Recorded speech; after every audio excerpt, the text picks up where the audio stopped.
Good evening, all of you in virtual class. Good evening, all of you here.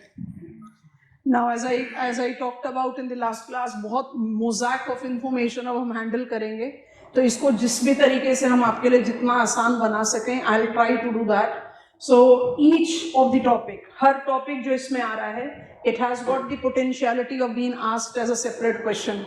तो अगर मुझसे पूछा जाए climate change, it can be a question. Causes of climate change, it can be a question. Consequences of climate change can be a question. Mitigation adaptation study can be a question. खाली CDM और CER पर भी question पूछ सकता है. Clean development mechanism and certified emission reduction, anything.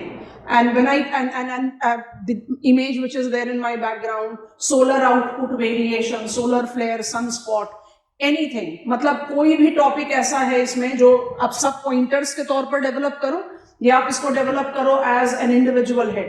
Question की probability कहीं पर भी हो सकती है. And I don't have to emphasise that these topics have got big say in your general studies also.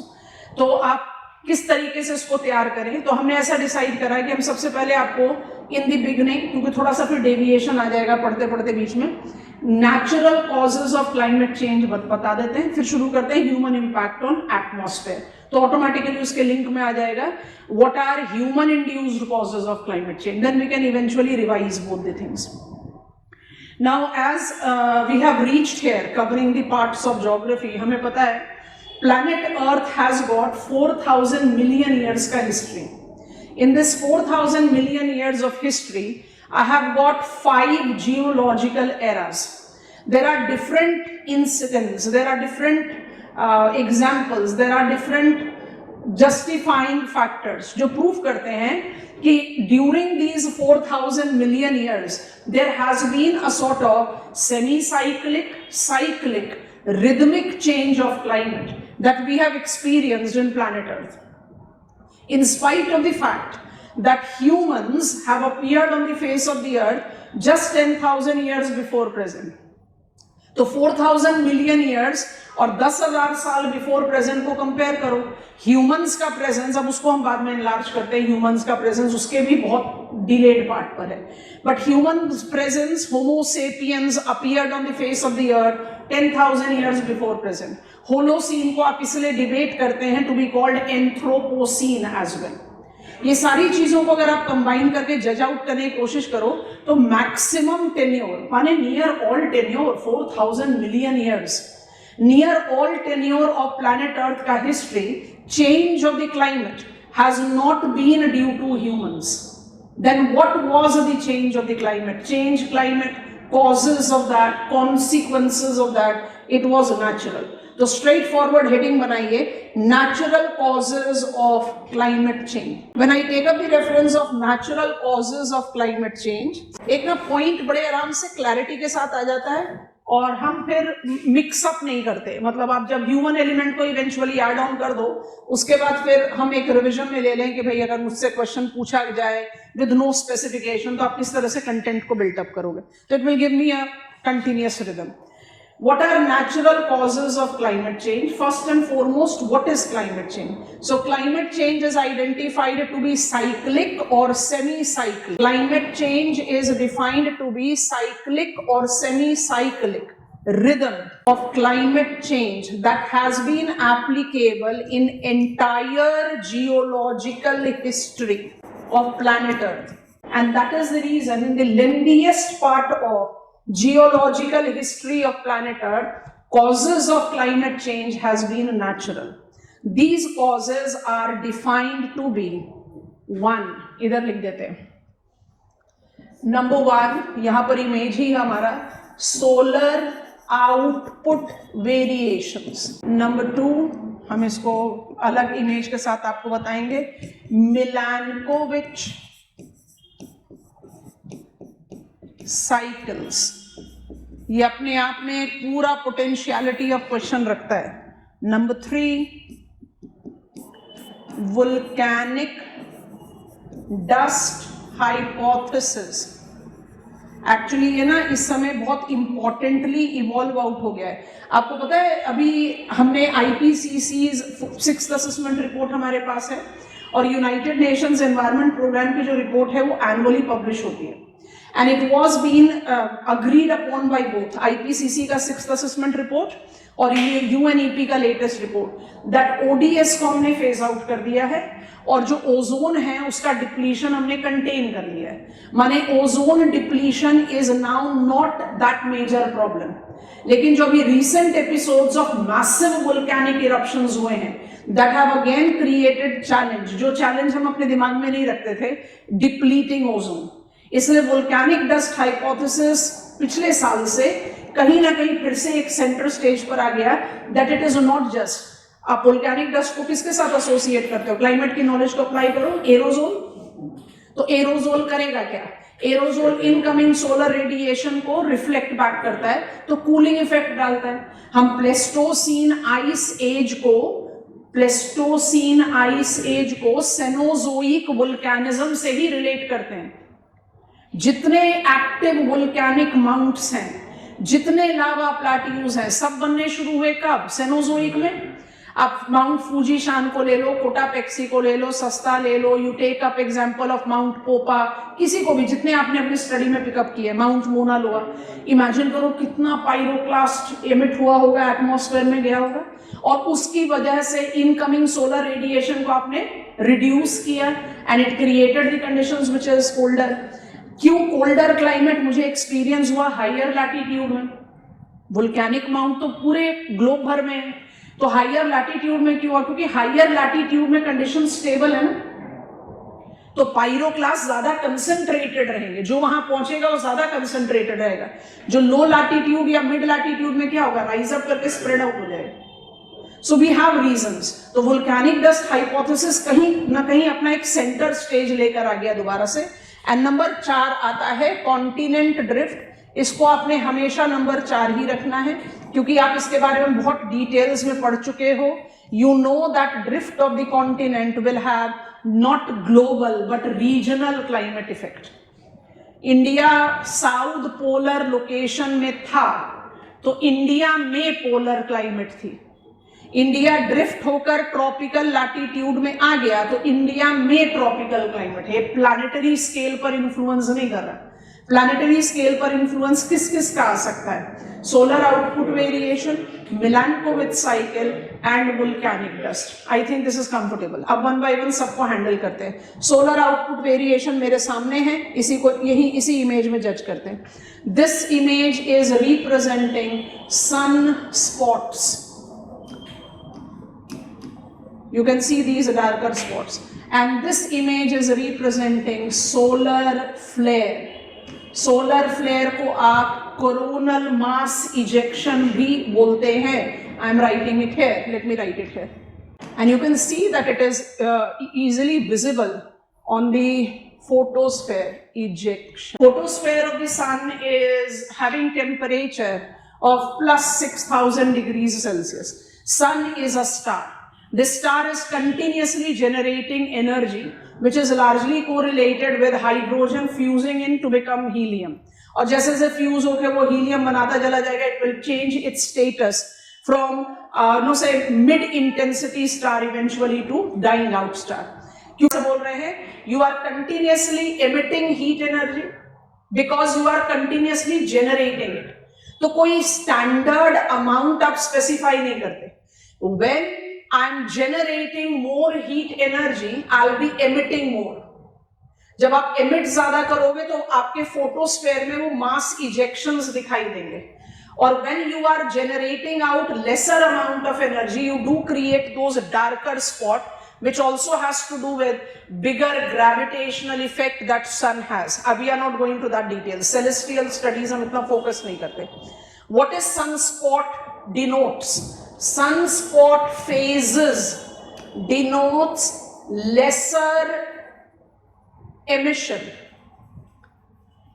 of solar radiation. Simple logic. And what is solar flare phase denote? It denotes higher amount. You are emitting higher amount of solar radiation. Task done. Combine karo.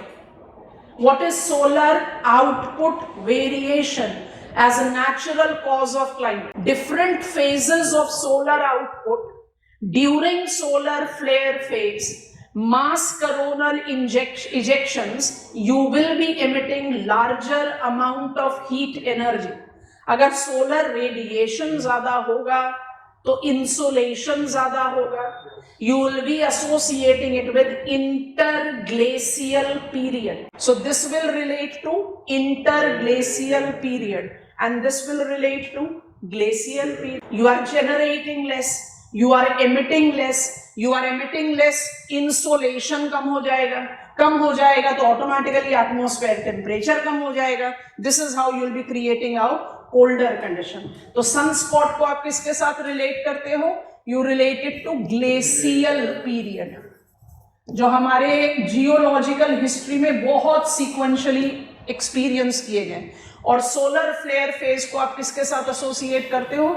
It associate with interglacial period. I think this is done. इसको और आसान बनाना है तो sunspot is with the colder times and solar flare is with the warmer times. Humans नहीं है but temperature. अच्छा, अपनी क्लाइमेट की नॉलेज को अप्लाई करो. Temperature is the most fundamental element of weather and climate. आप टेम्परेचर को बदल दोगे तो आप क्लाइमेट तो बदलोगे. हमने क्लाइमेट चेंज टर्म की शुरुआत कैसे की थी? ग्लोबल वार्मिंग से. आज की डेट में हम कहते हैं global warming, global dimming, unprecedented modification in the weather phenomena. But शुरुआत कैसे हुई? Warming, because we manipulated the temperature condition. I think ये बहुत आराम से समझ में आ गया है. जो भी पॉइंटर्स लिखने हैं लिखिए. हम डायग्रामेटिकली सोलर फ्लेयर और सनस्पॉट तो बनाए नहीं जा सकते, तो आप इसको अवॉइड कर सकते हैं ड्रॉ करने के केस में, पर अंडरस्टैंडिंग के लिए अच्छा हो जाता है अगर हम एक बार image. Second natural cause of climate change is Milankovitch cycles. And when I take reference of Milankovitch cycle, मुझे एक यूनिक नेम मिल रहा है जो नॉर्मली नहीं मिलता. जो Milton Milankovitch was a Siberian scholar, Russian scholar, and he talked about 3 distinctive cycles to justify the causes of change of climate. अब इन 3 cycles को क्या बोलते हैं? इमेज के साथ देखो, अंडरस्टैंड करो, फिर लिखवाते हैं. ओब्लिक्विटी, प्रिसिजन. प्रिसिजन का जो टाइम लिमिट है उसमें लोअर वैल्यू सबसे कम है, तो हम इसको सबसे एंड में लेकर जाएंगे. एंड एसेंट्रिसिटी, ये सबसे लंबा टाइम ले रहा है. पहले विजुअलाइज करो, फिर पॉइंटर्स लिख देंगे या डिक्टेट करा देंगे, आप कॉपी कर लेना. I advise you to take Milankovitch cycle number 1 as eccentricity. You can call it orbital eccentricity number 1. Orbital eccentricity क्या है? 2 मिनट के लिए देखो फिगर को. We all know that planet earth revolves around sun in elliptical path. Orbital eccentricity in Milankovitch cycle से, cyclic है, ये होता रहेगा. That in approximate 1 lakh years of time gap. 1 lakh year सुनने में बहुत कम लगता है, लेकिन आप सिर्फ अपने आप को ये चीज रिवाइज करा दो कि आप अपनी हिस्ट्री का जो आपका सिलेबस है, एंशियंट, मिडीवल एंड मॉडर्न, और वो कितना लमसम सिलेबस है, खुद से जस्टिफाई करो.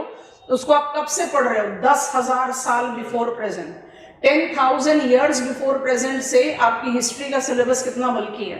तो ये टाइम छोटा दिख रहा है पर ये छोटा है नहीं. 19,000 साल भी छोटा दिख रहा है पर छोटा है नहीं.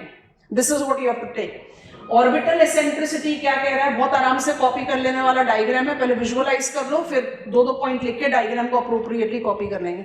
इन approximate 1 lakh year, orbit on which planet Earth revolves around Sun makes the change from near elliptical to near circular. Change of orbital eccentricity is going to modify the distance between the 2 celestial bodies, is going to modify the net amount of received insolation, thus temperature, thus change of climate. Comfortable हो गया? फटाफट लिखो. Milankovitch cycle part 1 orbital eccentricity. Milankovitch cycle part 1 orbital eccentricity. Figure में already दिया हुआ है तो लिखने की जरूरत नहीं है, या लिख लो. फिगर ड्रॉ करते समय मत बनाना उसको. Denotes 1 lakh years of periodicity. Next, that has a change of the orbit from elliptical to circular.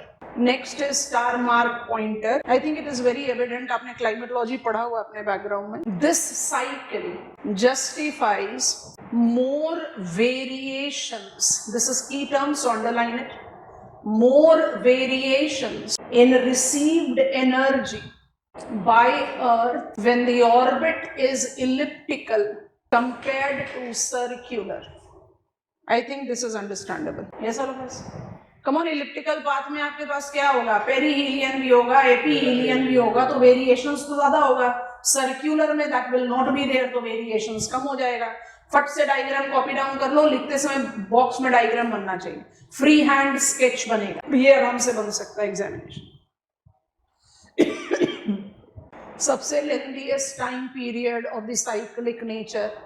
Time span को लेकर डिबेट है, but we do agree upon orbital eccentricity change, which regulates the change in the amount of received insolation. अब हम आएंगे step number 2 पर. Step number 2 हम next lengthy time को लेंगे. It is 41,000 years. इसको बोलते हैं ओब्लिक्विटी. अब थोड़ी देर के लिए ध्यान से देखो. ओब्लिक्विटी इज ऑल्सो कॉल्ड टिल्ट. हम सबको पता है कि प्लैनेट अर्थ अभी ये 22.1 डिग्रीज एंड 24.5 डिग्रीज है. क्लाइमेटोलॉजी के बेस को अप्लाई करो. What is the axial inclination of planet earth today? 23.5 degrees from axial plane. Obliquity या टिल्ट क्या कहता है? थोड़ी देर देखो, उसका 2 पॉइंट लिखवा देते हैं. ओब्लिक्विटी और टिल्ट कहता है कि axial inclination of planet earth from its axial plane tends to modify itself in the range of 22 to 24.5 degrees. अभी वो किस रेंज पर है? 23.5 डिग्रीज. आप कह सकते हो 23.5 डिग्रीज. तो आप जब इस टिल्ट को या इस ओब्लिक्विटी को लगातार बदलोगे तो there will be by default change in the received amount of insolation. आपने जब कहा मार्च से सितंबर तक नॉर्दर्न हेमिस्फीयर में समर्स है, तो आपने क्यों कहा? क्योंकि tilt was the reason that northern hemisphere was more inclined towards sun. तो अगर आपका टिल्ट 24.5 डिग्रीज होगा, northern hemisphere will be receiving more sun rays. Higher the tilt, more the amount of insolation received. Temperature change हो गया तो climate change हो जाएगा. Perfect हो गया. लिखो फटाफट से ओब्लिक्विटी. Periodicity of cycle 41,000 years. Periodicity of cycle 41,000 years. Next pointer बनाओ. Involves axial inclination or a tilt of Earth's axis between 22.1 degrees to 24.5 degrees. Bracket में चाहिए तो लिख लो. Presently the tilt is at 23.5 degrees. ठीक है. एंड फाइनल पॉइंट है, greater the tilt, you can write tilt angle, greater the tilt angle, more solar energy will be received in the polar regions of hemisphere in concern. It automatically will influence temperature and temperature will influence climate. Time to draw the diagram. दोनों range बना लो. जो 23.5 degrees है उसको छोड़ दो, क्योंकि figure ही show कर रहा है 41,000 years. सो आप 22.1 एंड 24.5 में टिल्ट ले रहे हो. ये डायग्राम एग्जामिनेशन में बनाए जा सकते हैं और अच्छा है कि आप. अब हम बात करेंगे नंबर 3 की. You'll first give me go ahead. हो गया. प्रिसिजन. प्रिसिजन को आप वॉबलिंग इफेक्ट भी बोलते हैं. अब वॉबलिंग को समझने के लिए क्या जस्टिफाई करना है? एक तो विजुअलाइज कर लो एक घूमता हुआ लट्टू, या विजुअलाइज कर लो वॉबलर एक टॉय होता है. इस class I think I am audible. There was an internet jerk. I am sorry for that. चलिए I continue. When I take reference of step number 3, precession, wobbling, I was just mentioning that there is a toy. It is largely for the infants. उसका base बड़ा heavy होता है. You push it and it comes back. तो wobbling effect होता है. when you are spinning on your axis you tend to just wobble. ऐसे से tilt करोगे. अब उसी चीज को आप अप्लाई करो इस इमेज में और ध्यान से देखो. I am just trying to enlarge it up, so I will use a brighter colour. आप जब आज की डेट में टिल्ट की बात करें तो let's take this as our present day scenario. ये मेरा axial inclination of the present scenario है. And this axial inclination 23.5 degrees में हम जस्टिफाई कर चुके हैं, is pointing north pole. North pole को आप पॉइंट कर रहे हो. I hope you are understanding. That is when I take the present condition into consideration, I am pointing north pole. Wobbling effect को अप्लाई करोगे इन the time span of 19,000 to 24,000 years. Visualise करना. My north pole is pointing north star, Polaris. अगर wobbling effect 19,000 से लेकर 24,000 साल के बीच में होगा, it can lead to my north pole facing Vega star. Visualize हुआ? तो north pole is facing, let me write it here, Polaris. Polaris किसको बोलते हैं? North star. और अगर आप इसको मॉडिफाई कर दोगे तो आप क्या जस्टिफाई कर रहे हो? I'll take this. It is wobbling effect that will result into north pole facing Vega star. अब मुझे स्टार और कॉन्स्टिलेशन के बारे में ज्यादा पता नहीं है क्योंकि geography is not the study of celestial phenomena, but फिर भी अपना सिंपल सा लॉजिक अप्लाई करो. North pole facing Polaris versus north pole facing Vega star. ये आपको क्या विजुअलाइजेशन दे रहा है? मार्च से सितंबर जब वेगा स्टार हो जाएगा तो मार्च से सितंबर नॉर्दर्न हेमिस्फीयर में विंटर्स होंगी. यस और no? Write it down. We are talking about third and the final cycle of Milankovitch. Precession is called wobbling effect. Precision called wobbling effect. Next point. It is gradual change. It is gradual change in the axis orientations of Earth. Time span figure में है, वहीं से आप ले सकते हो आराम से. It involves 19,000 to 24,000 years of time span. North Pole, in place of pointing Polaris or North Star, will point Vega Star. Reversing season cycles. Reversing season cycle. And diagram to be copied down. Precision. Wobbling effect. जिस भी condition में आप temperature बदल दोगे आप climate change कर दो. It's as simple as this. Volcanic dust hypothesis. Step number 3. Volcanic dust hypothesis. 2 minute के लिए रुको. पॉइंटर्स यहीं पर ही हैं. डायग्राम कॉपी डाउन करना चाहोगे तो कर सकते हो, लेकिन ध्यान से समझेंगे.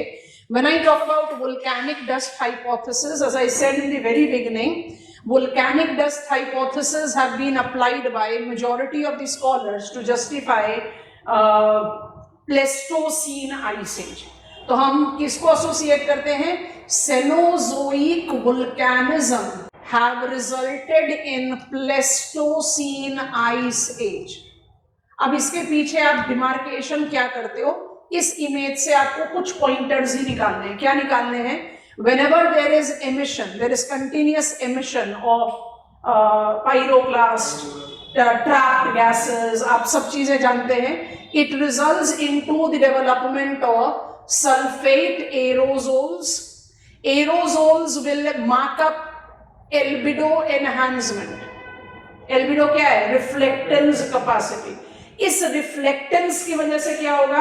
Incoming solar radiation will be reduced. Actually ये फिगर बड़ा इलाबोरेट फिगर है बिकॉज ये क्या शो कर रहा है? Climate effect of volcanism. वो मल्टीपल है. हमें इस फिगर से किस पॉइंट को निकालना? This figure comes from IPCC. बड़ा ऑफिशियल फिगर है, इसलिए जानबूझकर दिखा रहे हैं. दिमाग में क्या रखना है? Volcanic dust hypothesis identifies that pyroclast, especially the fine pyroclast. Fine pyroclast क्या होंगे? वोल्केनिक एश, वोल्केनिक डस्ट, ये किस चीज का रोल प्ले करेंगे? टिपिकल एरोजोल्स का रोल प्ले करेंगे. व्हाट इज द एरोजोल का role? They will be scattering back incoming solar radiation. Insolation का लॉस होगा तो कूलिंग क्लाइमेट होगा. By default, that is going to give you the effect of change of temperature. I think this is comfortable. ये image बहुत elaborate है तो अभी आप अवॉइड कर सकते हो. सेपरेट टाइप ऑफ क्वेश्चन जहां दो डिफरेंट टॉपिक्स को कंबाइन करते हैं. वोल्केनिज्म आप पढ़ रहे हो जियोमॉर्फोलॉजी में, क्लाइमेट चेंज आप पढ़ रहे हो एनवायरमेंट ज्योग्राफी में, और आप दोनों को कंबाइन करके पूछो how volcanism is influencing change of climate. So there are many things which are being correlated, many things which can be correlated. तो ये सारी चीजों को आप अप्लाई कर सकते हो. बट यहाँ हमारे लिए क्या डोमेन में है? We are taking into reference effect that is associated with aerosol. I think this is comfortable. And what is the fourth factor? Continent drift. जिस latitudinal position पर आप होगे वहां पर वो आपका climate change का effect होगा. I think this is comfortable. Anything you want to write from here, you can quickly write it down. I'll just take you further now. हम एक point of reminder आपको देंगे. At the conclusion, I hope that I'll be concluding it today itself. हमें surface cooling को ज़्यादा emphasis देना है. Because of scattering of incoming solar radiation. अब इसी को हम कंबाइन करेंगे टुवर्ड्स एंड जब हम इसको कंक्लूड करेंगे, क्योंकि हमारे सिलेबस में तो बड़े सारे टर्म्स लिखे हैं ना. एनवायरमेंटल डिग्रेडेशन भी लिखा है, क्लाइमेट चेंज भी लिखा है, तो you have to actually integrate all of them. पर हम उसको ऑर्गेनाइज करके पढ़ना चाहते हैं, तो one by one we are picking it up. अब क्या कर रहे हैं हम? Human impact on atmosphere. समझते जाओ, जस्टिफाई करते जाओ. Atmosphere is realm of air.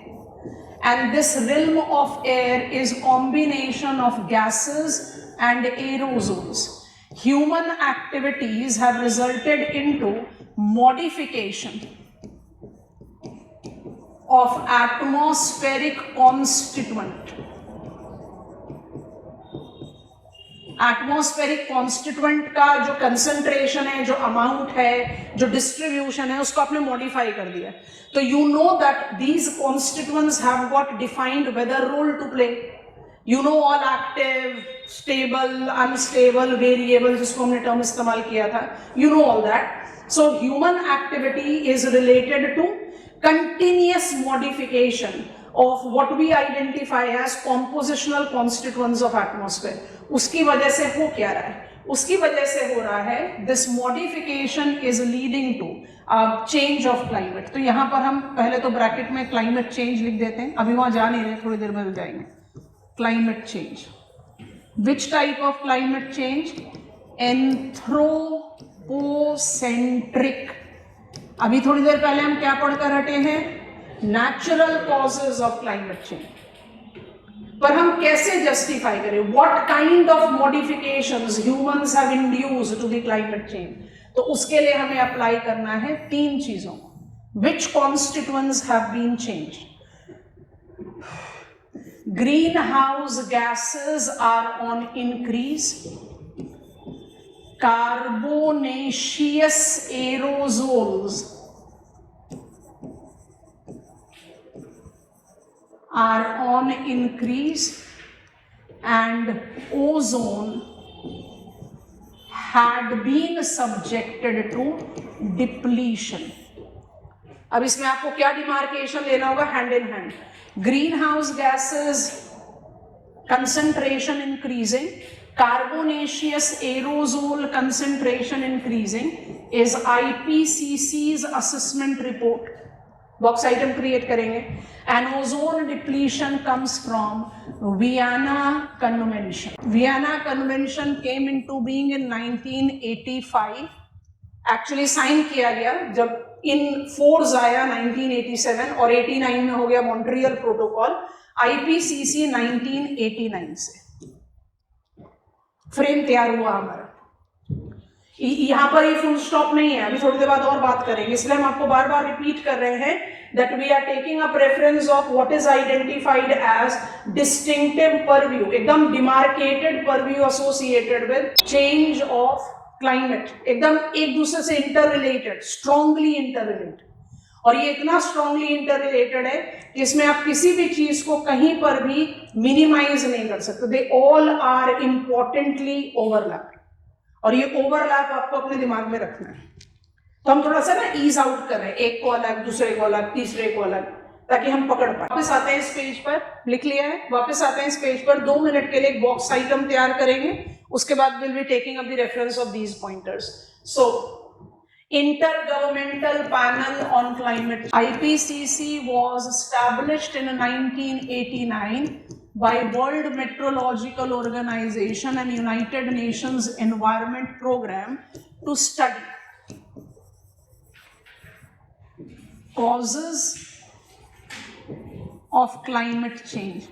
1989 में स्टडी प्लान बताते समय भी आपको बहुत क्लियरली बताया था, 89 में ये डिबेट था कि क्लाइमेट चेंज हम एक्सपीरियंस कर भी रहे हैं कि नहीं, और अगर कर रहे हैं तो उसका रीजन क्या है, अगर रीजन ह्यूमन है तो किस लेवल तक है। मतलब it was the time when we were just into the scavenging out, charting out the reasons, causes, क्योंकि जो अगर चेंज ऑफ क्लाइमेट है तो हम क्यों नहीं बिलीव कर लें कि ये चेंज ऑफ क्लाइमेट नेचुरल, पूरे जियोलॉजिकल हिस्ट्री में भी तो नेचुरल क्लाइमेट चेंज हुआ।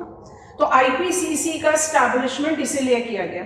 आईपीसीसी का स्टैब्लिशमेंट हुआ था एज अ वॉलंटरी पैनल, और ये आज भी एज अ वॉलंटरी पैनल काम करता है। आईपीसीसी अभी तक मुझे 6 असेसमेंट रिपोर्ट्स दे चुका है। उसकी फ्रीक्वेंसी ऑफ पब्लिकेशन बहुत इराटिक है, ऐसा नहीं कि साल दर साल देता है या 2 साल के गैप पर देता है, 5 साल, बहुत इराटिक है। And it has given us some special reports also as per my preparation requirement for mains.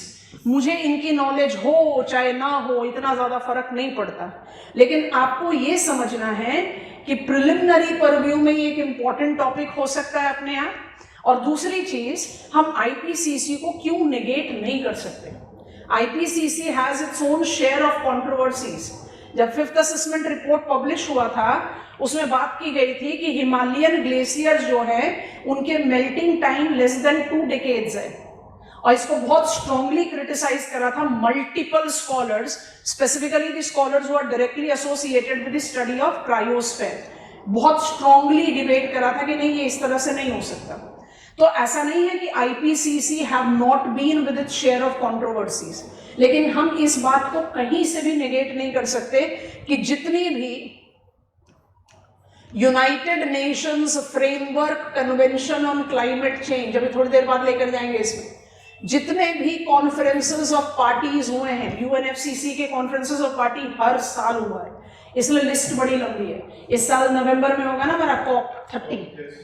तो when I take up reference of conferences of parties, UNFCC का जितने भी नेगोशिएशन हुए that has been based on IPCC, जो भी available है, assessment report है कि स्पेशल रिपोर्ट। आईपीसीसी ने अपना पहला असेसमेंट रिपोर्ट 1990 में पब्लिश किया। हम बिल्कुल आपको नहीं बता रहे पहला, दूसरा, तीसरा, छठा, हम सीधा छठा पर जाएंगे। ऐसा क्यों करते हैं हम? 6th assessment report is development of earlier reports. आप कोई भी, आपको पढ़ने की जरूरत नहीं है, बट अगर आप एक जनरल असेसमेंट लो आईपीसीसी के रिपोर्ट का, हम रिपोर्ट 1 पढ़े, 1989 में आप स्टैब्लिश हुए और 1990 में आपने पहला रिपोर्ट पब्लिश कर दिया। आपने कितना ही सर्वे करा होगा, चलो छोड़ देते हैं, 1990 वाले फैक्टर को छोड़ देते हैं। सेकेंड असेसमेंट रिपोर्ट थोड़े टाइम गैप के बाद आया 1995 में। 1995 में जब सेकेंड असेसमेंट, इंपॉर्टेंट है second assessment report because it paved way to what we have to learn, तो I very briefly talk about second के बाद थर्ड। सेकेंड असेसमेंट रिपोर्ट जब 1995 में आया, पिछले स्लाइड पर ले जा रहे हैं, तो जो चीजें, ये आईपीसीसी रिपोर्ट की बड़ी इंटरेस्टिंग फैक्ट है। With low level of confidence this can be said, with moderate level of confidence this can be said, और with high level of confidence this can be said. तो अगर आप एक chronological evolution of reports देखोगे ना, तो आपको जो फर्स्ट को तो हमें इग्नोर कर देना चाहिए। 89 में कोई पैनल स्टैब्लिश होता है, उसकी तो मोडालिटीज ही कंप्लीट नहीं हुई होंगी, तो जो रिपोर्ट आया था तो मिनिमल सैंपलिंग पर आया था, तो पहले को तो हम छोड़ ही देते हैं। 1995 से अगर हम पिकअप करना शुरू करें सेकेंड असेसमेंट रिपोर्ट, तो वहां पर जो चीजें कहेंगे ना, low levels of confidence, it can be said that the changes in the climate is due to human injected green house gases, also carbonaceous aerosol. जो सेकेंड असेसमेंट रिपोर्ट में आपको दिखता है लो लेवल ऑफ कॉन्फिडेंस या moderate level of confidence, वो by the time fifth assessment report तक पहुंचते हो it is very well established. और क्या स्टैब्लिश्ड है? It is very well established that the present change of climate is essentially due to modification of atmospheric constituents by human, जिसमें green house gases तो important है ही। कौन कौन से green house gases? Long lived green house gases. Long lived भी बड़ा important पर भी है, जिसमें carbon dioxide is accounting for 50% share. उसके अलावा आप मीथेन एंड नाइट्रस ऑक्साइड को लेते हैं। आपने कभी सोचकर देखा है कि हमने अपना फर्टिलाइजर सेक्टर में, इंडियन एग्रीकल्चर में पढ़ाएंगे डिटेल्स में, फर्टिलाइजर इंडस्ट्री और फर्टिलाइजर एज कंजम्पशन, दो पार्ट में उसको कवर अप करेंगे, बहुत इंटरेस्टिंग टॉपिक है। Urea, nitrogenous fertiliser. जब भी आप यूरिया, नाइट्रोजनस फर्टिलाइजर के बारे में जज करते हो, इट हैज एक्सपीरियंस्ड एकदम leaps and bounds of modification. माने कन्वेंशनल यूरिया, फिर नीम कोटेड यूरिया, फिर नैनो यूरिया, अब सल्फर यूरिया जिसको यूरिया गोल्ड बोलते हैं। तो क्या रीजन था, ज्यादा डिटेल्स में नहीं जा रहे, माइनर पर जा रहे हैं, क्या रीजन था कि हमें कन्वेंशनल यूरिया को नीम कोटेड यूरिया में कन्वर्ट करना पड़ा, या फिर IFFCO, Indian farmers fertiliser cooperative जो मेजर प्लेयर है, has converted it to nano urea. Cost competitiveness तो है ही है, सीप डाउन ना करे दूसरे सेक्टर में, सिर्फ एग्रीकल्चर में रहे, वो रीजन तो है ही है। बट सबसे इंपॉर्टेंट रीजन है कन्वेंशनल यूरिया जो आप डालते हो फील्ड में, उसका प्लांट यूटिलाइज कर पा रहा था सिर्फ 20%, 80% रह जा रहा था सॉइल में। या तो वो रन ऑफ से वॉश ऑफ होकर यूट्रोफिकेशन क्रिएट कर रहा था, या वो डीनिट्रिफिकेशन एनहांस कर रहा था। Come on, excessive availability of nitrogen in soil. Denitrification क्या मतलब है? नाइट्रोजन साइकिल को एनहांस ऑन कर रहा है। और nitrous oxide is proven to be 10 times higher potency as greenhouse gas than carbon dioxide। तो हमें कहां से मिल रहा है कि कौन से ग्रीन हाउस गैसेस हैं? लॉन्ग लिव्ड का मतलब है, आपने कभी सोचकर देखा है क्लाइमेट सेंसिटिविटी, इसलिए हम थर्ड असेसमेंट रिपोर्ट की बात करेंगे।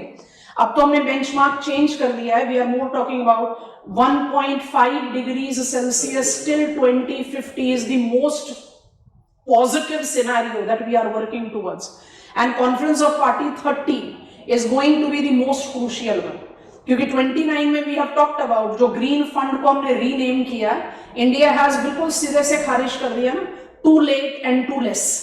तो वो सारी चीजें हमें डिबेट आउट करनी है, तो उसको जज करने के लिए UNFCCC पर जाना है। पर उससे पहले ग्रीन हाउस गैसेस कौन कौन सी हैं? Carbon dioxide, methane, nitrous oxide. कौन सी सबसे मेजर ग्रीन हाउस गैस है? Carbon dioxide. नाइट्रस ऑक्साइड की 10 times हायर पोटेंसी है कंपेयर्ड टू कार्बन डाइऑक्साइड। ये सारा डिटेल्स मुझे कहां से मिल रहा है? IPCC से मिल रहा है।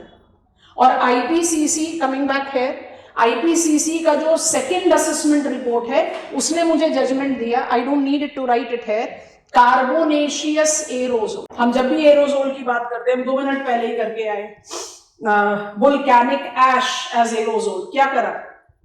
I'll be scattering। एरोजोल क्या करता है? स्कैटर करता है। स्कैटर करेगा तो क्या करेगा? इनकमिंग सोलर रेडिएशन को कम करेगा, टेम्परेचर कम होगा। Carbonaceous aerosol, carbon acts like green house gases, ये outgoing long wave terrestrial radiation को रोक देते हैं और ये वार्म करते हैं टेम्परेचर को। ये भी मुझे IPCC असेसमेंट रिपोर्ट से मिला। तो IPCC असेसमेंट रिपोर्ट मुझे जस्टिफाई करती है what is the modification that we have induced. Ozone depletion नहीं, ये अलग जाएगा, इसलिए IPCC मेरे लिए जरूरी है। IPCC third assessment report important है।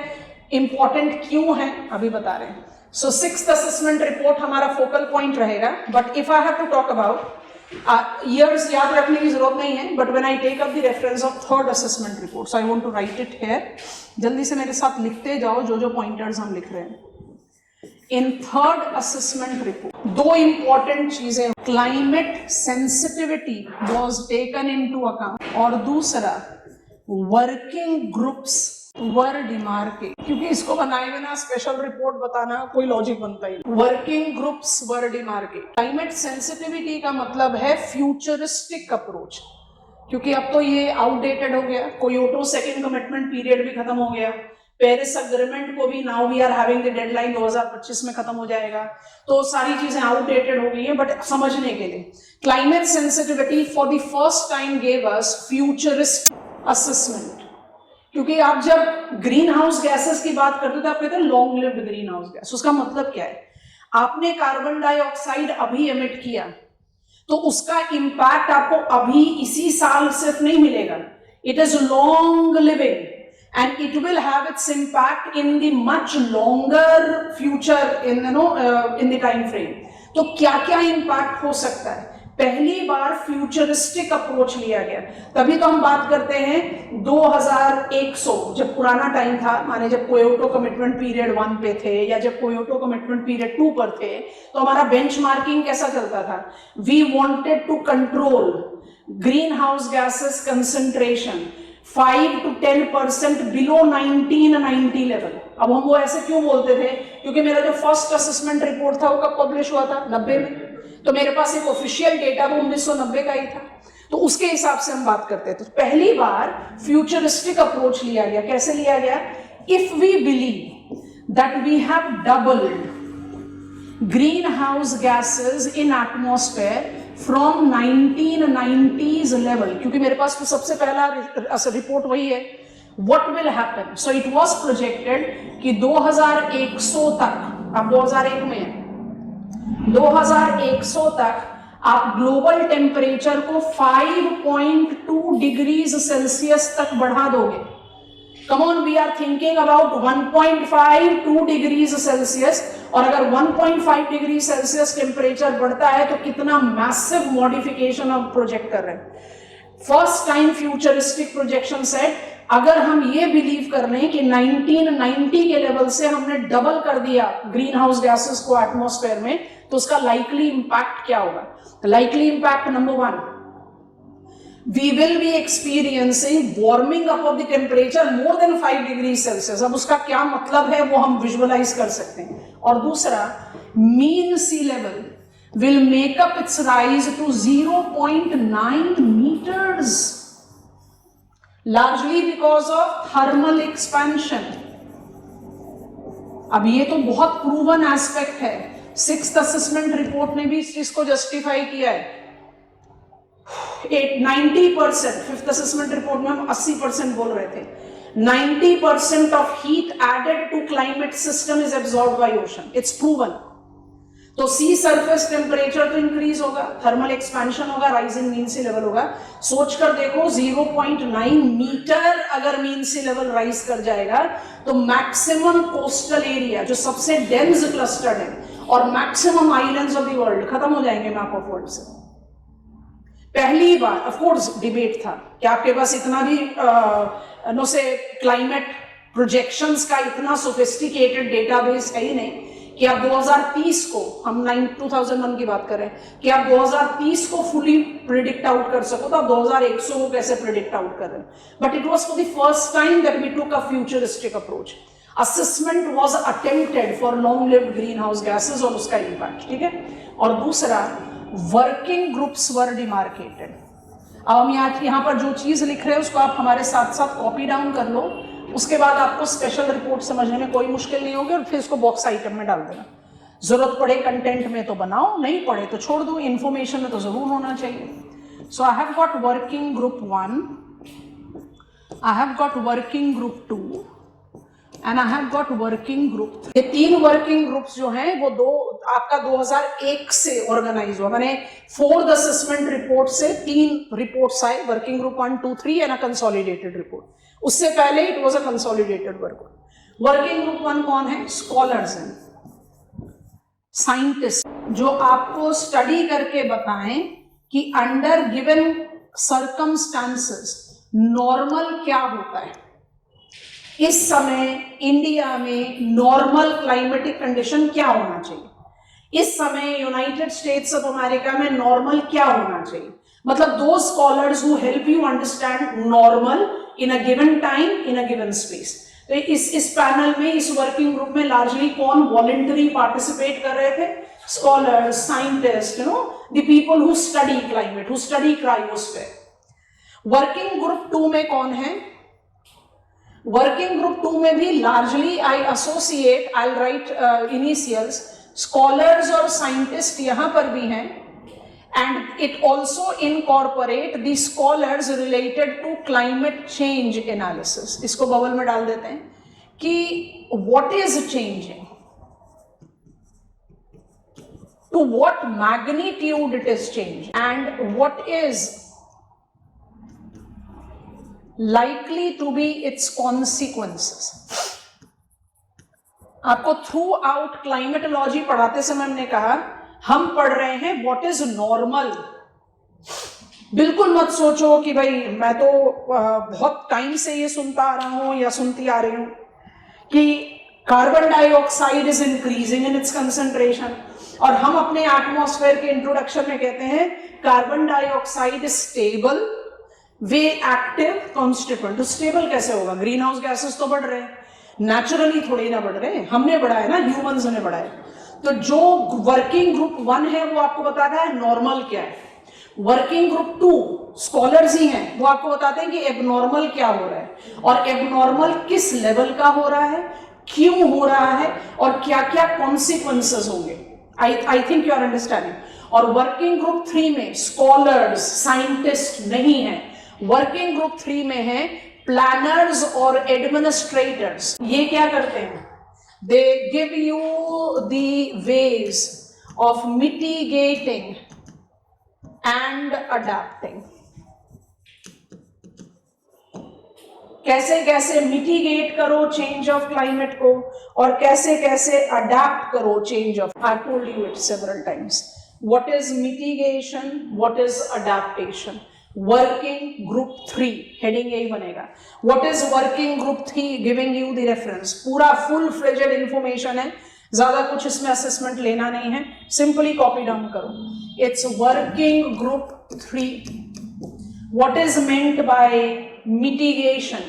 Action to reduce emission that cause climate change. गलतियों को रिपीट मत करो।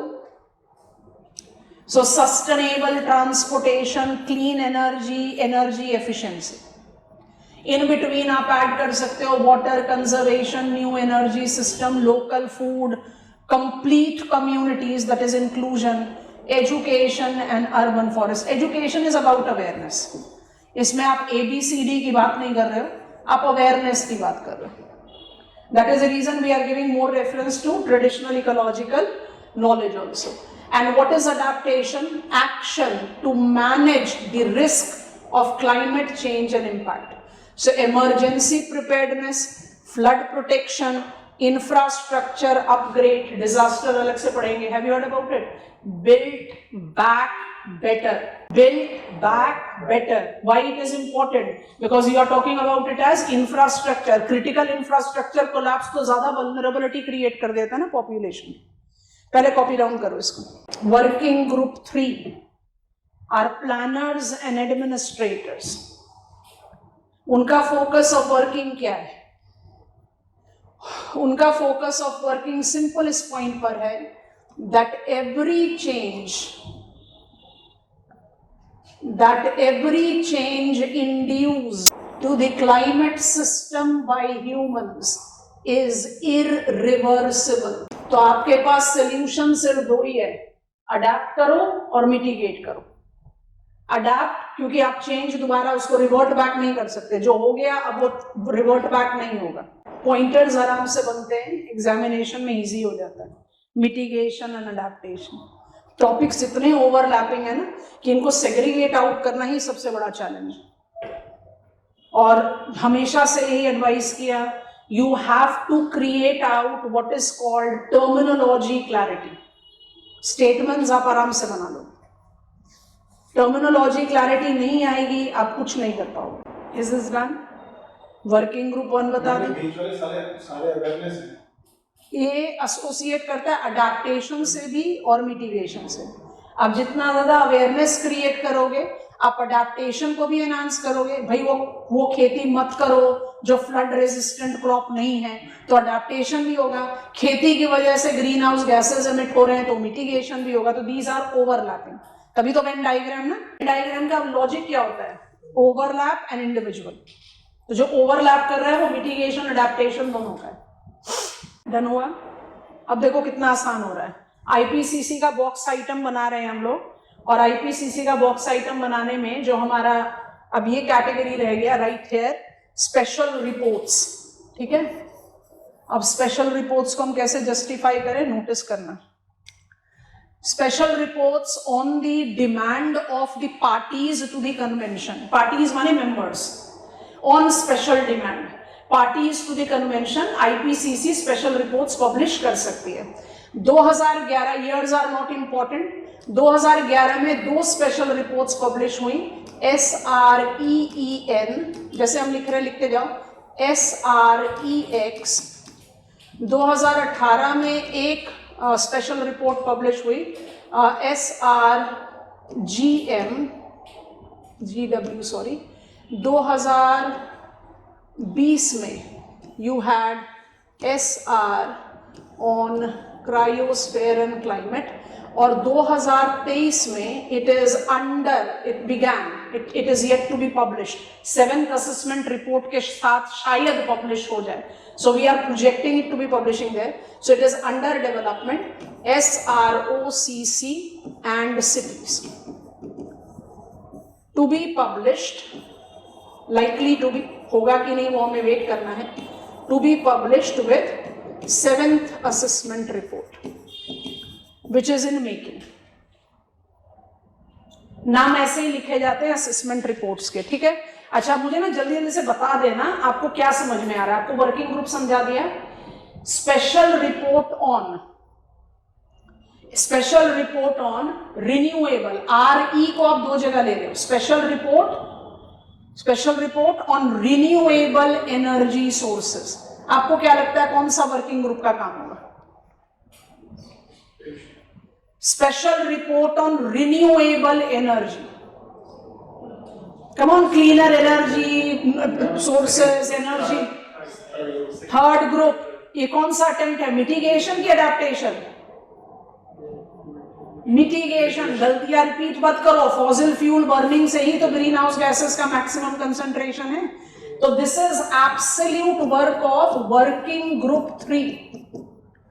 What is special report? Special report on extreme events. कौन से एक्सट्रीम इवेंट्स होते हैं? Climate induced hazard. हम एक्सपीरियंस कर रहे हैं ना, जम्मू एंड कश्मीर में, हिमाचल प्रदेश में, उत्तराखंड में flash floods. What are they? और any example, Andhra Pradesh experiencing tornadoes. It is what? Extreme weather events जो हजार्ड्स हैं। ये कौन सा वर्किंग ग्रुप पर आएगा? Second. What is likely consequence of the change of the climate? Yes, no? So ये आ गया working group 2।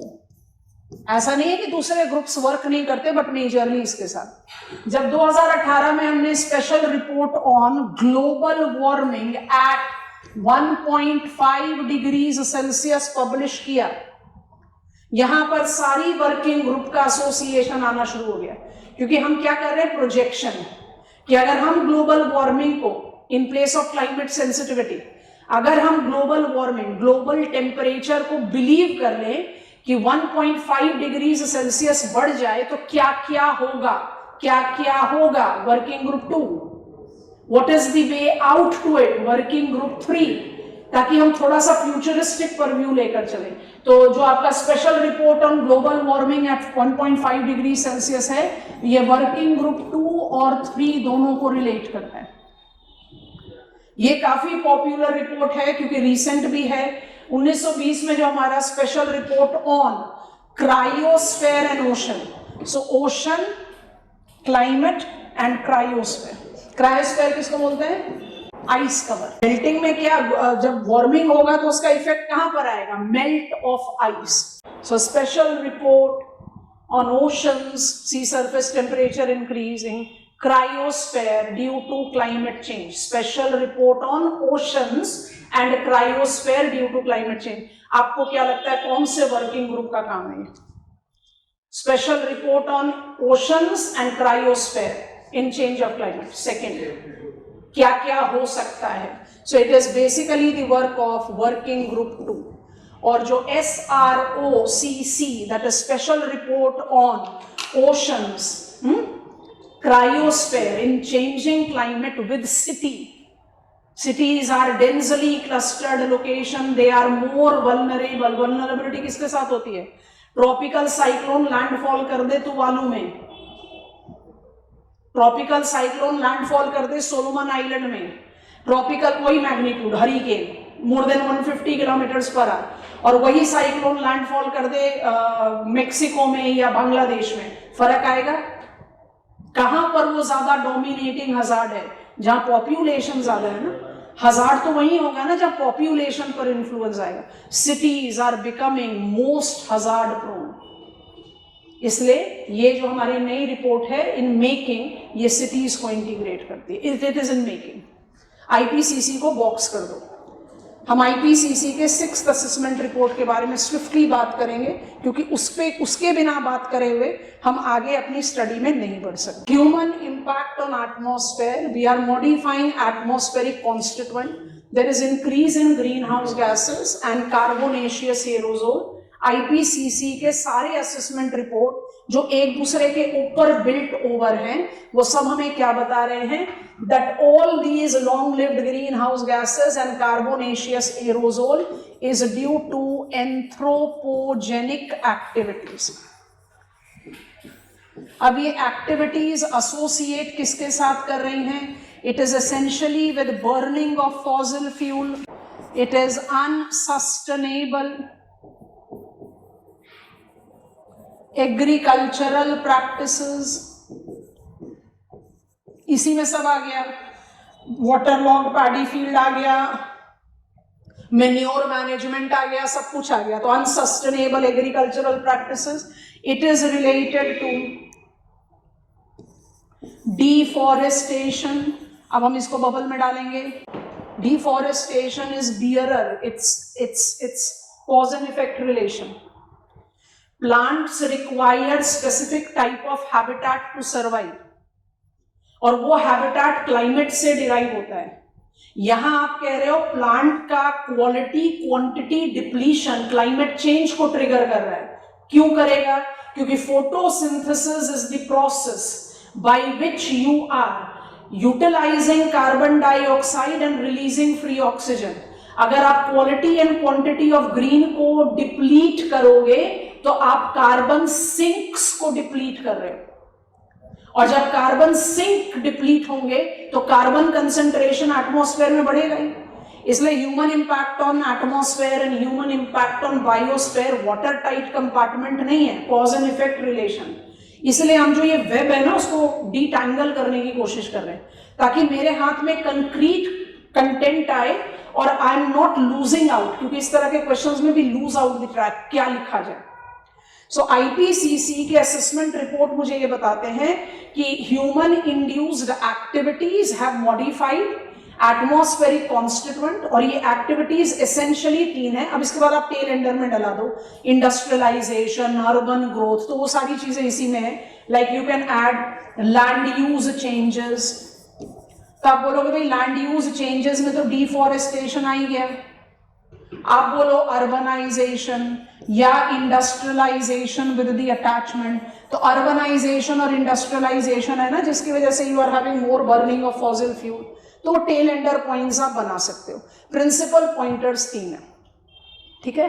What are the consequences? Ozone depletion को भी रुकने दो, हम उसके बारे में बाद में बात करते हैं। What are the consequences? First assessment report was too early, second assessment report onwards less confidence, moderate confidence, high confidence। 6th assessment report तक आते आते अगर आपको नटशेल कॉन्सिक्वेंसेस के बारे में बात करना है, हम ओजोन डिप्लीशन को बाद में एडजस्ट करते हैं, बहुत ध्यान से सुने। कॉजेस बता दिए, अब कॉन्सिक्वेंसेस बता रहे हैं। जब कॉन्सिक्वेंसेस बताते हैं, we are taking 6th assessment report, क्योंकि वो ऑटोमेटिकली मुझे बाकी पिछले 5 असेसमेंट रिपोर्ट का रिकॉग्निशन दे देता है। सबसे पहला कॉन्सिक्वेंस है change of climate with warming as well as dimming extreme weather events. आप एक्सट्रीम वेदर इवेंट्स में क्या करो, ट्रॉपिकल साइक्लोन को पकड़ो, ट्रॉपिकल साइक्लोन को पकड़कर देखो और बताओ। ट्रॉपिकल साइक्लोन टेक्निकली मुझे ऑटम सीजन में मिलना चाहिए, ट्रॉपिकल मार्जिनल वाटर बॉडीज में मिलना चाहिए। तो न्यूयॉर्क सिटी में हरिकेन कैसे हो रहा है भाई? New York city is located in the coastal area of Atlantic ocean, technically तो वहां साइक्लोन होना ही नहीं चाहिए, क्योंकि सी सरफेस टेम्परेचर इंक्रीज इतना इमेंस है कि आपको वेट ही नहीं करना कि नेबरिंग लैंड आपको गर्म करे। आप वो टेम्परेचर कंडीशन खुद ही जनरेट कर ले रहे हो टू डेवलप दिस सिस्टम। तो ट्रॉपिकल साइक्लोन को दिमाग में रखो और सोचने की कोशिश करो इन पॉइंटर्स को। Extreme weather events are increasing in their size, duration, frequency, intensity, location, combination, time. India में पिछले 5 सालों से सुपर साइक्लोन ड्राई समर्स में एक्सपीरियंस किए गए हैं। होना चाहिए कब? रिट्रीटिंग मॉनसून में। कहां किए गए हैं? अरेबियन सी में। होना कहां चाहिए? बे ऑफ बंगाल में। I hope you are understanding. तो आईपीसीसी का जो 6th असेसमेंट रिपोर्ट है, बिल्ट ओवर द प्रीवियस 5, ये 2 कंक्लूजन्स रिमार्केट करता है। उसके साथ आप एसोसिएट करते हो number 3, climate sensitive sector agriculture. तो एग्रीकल्चरल वल्नरेबिलिटी पिछले 5 असेसमेंट रिपोर्ट तक फोकल पॉइंट पर रही। Change of the climate is inducing vulnerability to agriculture. 6th assessment report में इसमें कहीं कोई चेंज नहीं, बस ये बात हो रही है कि agriculture is also cause of change of climate. तो मतलब आप विक्टिम कार्ड प्ले कर करके भाग नहीं सकते, because you are also leading to change of the climate. तो ये एडिशन हुआ। एग्रीकल्चर के साथ आप डायरेक्टली एसोसिएट किसको कर लोगे? Food insecurity.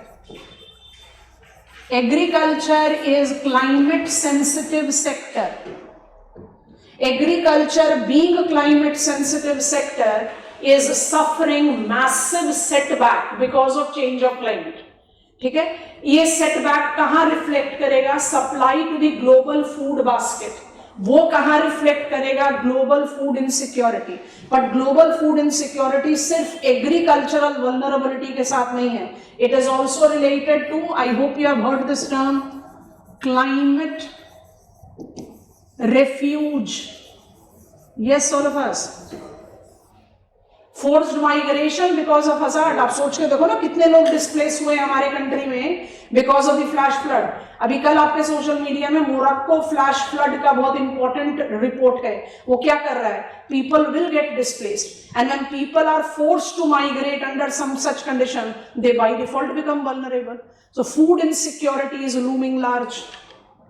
इसके अलावा आप क्या जस्टिफाई कर सकते हो? इधर लिखते हैं नंबर 5, वेक्टर बोर्न डिजीजेस। मतलब आप सीधा सीधा ऐसा लिख सकते हो health problems, but vector borne diseases सबसे ज्यादा प्रॉब्लमैटिक। जब भी आप कन्वेंशनली बात करते हैं in reference to yellow fever, सीसी फ्लाइज, आप अपना 10-15 साल पीछे चले जाओ। इंडिया का जो नेशनल हेल्थ मिशन है उसमें जब वेक्टर बोर्न डिजीजेस की बात होती थी 15 साल पहले जा रहे, तो मलेरिया 15 साल पहले तो चिकनगुनिया, डेंगू जैसे नाम थे ही नहीं। अब क्यों स्प्रेड हो रहा है? वेक्टर बोर्न डिजीजेस का बेल्ट है, वो क्यों स्प्रेड हो रहा है? Because of the warming up of the climate. because of the unprecedented incidence of the precipitation, waterlogging and many more things. So vector-borne diseases are further enhancing vulnerability. अब यहाँ तक जो लिखा उसमें जो एडिशन किया वो आपको बता दिया 6 में क्या है, पर ये सारी चीजें मुझे पिछले 5 असेसमेंट रिपोर्ट में एज कॉन्सिक्वेंस मिली थी. When I talk about the reference of extreme weather event, size, duration, frequency highlight कर देते हैं. साइज, ड्यूरेशन, फ्रीक्वेंसी और इंटेंसिटी तो पिछले 5 असेसमेंट रिपोर्ट में मिली थी. नया कॉम्बिनेशन, नया लोकेशन ऑफ अकरेंस ये मुझे यहाँ मिला, 6 में मिला. नया कॉम्बिनेशन मतलब अभी हमने थोड़ी देर पहले पढ़ा आंध्र प्रदेश में टोर्नाडो बना लो, तो नया लोकेशन भी बन रहा है, नया कॉम्बिनेशन भी बन रहा है. तो ये चीजें मुझे 6th असेसमेंट रिपोर्ट में मिली. ओवरऑल रेपिटेशन है. 6th असेसमेंट रिपोर्ट में मुझे नंबर 6 पॉइंटर मिला. इसका हम बैकग्राउंड आपको ऑलरेडी बता चुके हैं. वो क्या है? Urban heat island. आपको कोई हैरानी नहीं होनी चाहिए कि हमारे क्वेश्चन पेपर में पिछले 2-3 सालों से अर्बन हीट आइलैंड के पीछे क्यों पड़े हैं एग्जामिनर्स, क्योंकि अर्बन हीट आइलैंड का जो एक्सप्रेशन है वो बहुत स्ट्रांगली हाईलाइट किया गया as a detrimental outcome of change of the climate. तो इसको आप मल्टीपल स्केल्स पर अप्लाई कर सकते हो. पकड़ में आ रहा है टॉपिक कि नहीं? हम थोड़ा सा स्विफ्ट रिवीजन लेते हैं, उसके बाद हम आगे बढ़ते हैं. हम क्या पढ़ रहे हैं वो नेचुरल कॉजेज को बाद में रिपीट करेंगे, इसलिए हमने उसको पहले ही अलग से पढ़ा दिया ताकि हम यहाँ लिंक ब्रीच ना करें. ओके, हम क्या पढ़ रहे हैं? हम पढ़ रहे हैं ह्यूमन इम्पैक्ट ऑन एटमॉस्फेयर. देखो कहाँ कहाँ से डेविएशन आ गया. What is human impact on atmosphere? We have modified atmospheric constituent. कौन कौन से कॉन्स्टिट्यूएंट मॉडिफाई करें? ग्रीन हाउस गैसेस का कंसंट्रेशन बढ़ा दिया. कौन कौन से ग्रीन हाउस गैसेस को हम ज्यादा फोकस करते हैं? कार्बन डाइऑक्साइड, मीथेन और नाइट्रस ऑक्साइड. किस वजह से बढ़ रहे हैं ये बढ़ रहे हैं फॉसिल फ्यूल के बर्निंग से. वहीकुलर, फॉसिल फ्यूल में ही सब कुछ आ जाएगा, वहीकुलर, इंडस्ट्रियल, सब कुछ. दूसरा एसोसिएट हो रहा है अनसस्टेनेबल एग्रीकल्चरल प्रैक्टिस से. और तीसरा हो रहा है डिफॉरेस्टेशन, कार्बन सिंक को डिप्लीट करने से. उसके बाद फिर टेल एंडर बना दो, urbanisation, land use changes etcetera. IPCC assessment report से मुझे ये सारी इंफॉर्मेशन मिल रही है, तो बड़ी ऑफिशियल है. सेकेंड असेसमेंट रिपोर्ट में आईपीसीसी ने कार्बोनेशियस एरोजोल को भी रिकॉग्निशन दिया. दैट सिर्फ ग्रीन हाउस गैसेज नहीं, एरोजोल का केमिकल कॉम्पोजिशन भी बदल रहे हैं. Come on, soot particles, black carbon, these are the constituents which are not just creating health problem. इतने लार्ज स्केल की स्टडी हम ग्लोबल लेवल पर तो नहीं कर पाएंगे, लेकिन हम पढ़ेंगे central pollution control board, national ambient air quality standard. वहां पर हम सारे पोल्यूटेंट से अपने आप को अवेयर करा देंगे, एयर पोल्यूटेंट से. अभी नहीं. तो when I talk about particulate matter 2.5, particulate matter 10, हमें पता है कि उसके साथ क्या क्या हेल्थ हजार्ड है. लेकिन यहां पर हम हेल्थ के बजाय क्या बात कर रहे हैं कि मेरा केमिकल कॉम्पोजिशन ऑफ एरोजोल ऐसा है कि it is actually creating multiple effect on planetary heat budget. जिसमें जो सबसे डोमिनेटिंग इफेक्ट आ रहा है वो क्या आ रहा है? वो आ रहा है कि आप आउटगोइंग टेरेस्ट्रियल रेडिएशंस को ब्लॉक कर रहे हो, तो आप तो कंट्रीब्यूट कर रहे हो वार्मिंग. तो जो हमने कन्वेंशनली शुरू किया warming, global warming, global warming, वो basically is change of the climate. Warming भी है, डिमिंग भी. अपने आप से पूछो, गर्मियां जरूरत से ज्यादा गर्म होती जा रही है, ठंड जरूरत से ज्यादा ठंडी होती जा रही है. It's anything and everything that is changing. It's no longer normal. तो नॉर्मल मुझे कौन बताता है? Working group 1. चेंज क्या हो रहा है, क्यों हो रहा है, उसका कॉन्सिक्वेंस क्या होगा, वर्किंग ग्रुप 2 बताता है. तो चेंज क्यों हो रहा है? ह्यूमन इंड्यूस्ड मॉडिफिकेशन से. किसकी वजह से? Burning of fossil fuel, deforestation and unsustainable agricultural practices. 3 principal reason. उसका लाइकली आउटकम क्या होगा, ये सारी लिस्ट आपके सामने है. इन सारी लिस्ट में जो 6th आइटम है वो 6th असेसमेंट रिपोर्ट में एडेड की गई. इसीलिए बैक स्लाइड पर जा रहे हैं, नहीं इधर जाना पड़ेगा. इसीलिए जो आपका इन मेकिंग रिपोर्ट है वो है special report on oceans, cryosphere in changing climate with cities. Cities को हम हाईलाइट कर रहे हैं. Come on, Sustainable Development Goal 11, resilient, safe, inclusive cities, because cities are identified to be engines of economic growth. बात समझ में आ रही है? अर्बन हीट आइलैंड आपके क्लाइमेटोलॉजी का एक स्पेसिफिक टॉपिक है, थोड़ी देर बाद उसका एक बॉक्स आइटम क्रिएट करा देंगे, अभी नहीं करा रहे, थोड़ा डेविएशन आ जाएगा। याद आ रहा है हमने क्लाइमेटोलॉजी में एक छोटा टॉपिक छोड़ा था, अर्बन क्लाइमेट। तो वो urban climate urban heat effect से ही रिलेटेड है। अभी 2 मिनट में हम इसके बारे में एक बॉक्स आइटम क्रिएट करा रहे हैं, अभी छोड़ रहे हैं। What are, let me put it like this, what is human impact on atmosphere? Greenhouse gases concentration is increasing, carbonaceous aerosols are increasing. कहाँ से आए ये सब? IPCC से। IPCC का भी जजमेंट हमने पिकअप कर लिया। अब हम आ जाते हैं ओजोन डिप्लीशन पर, जो वियना कन्वेंशन के साथ रिलेटेड है, ठीक है। वो करने के बाद फिर हम अर्बन हीट आइलैंड के बारे में बात करेंगे, and then will go to UNFCCC and Vienna Convention with Montreal Protocol. I'll get on here. Ozone depletion.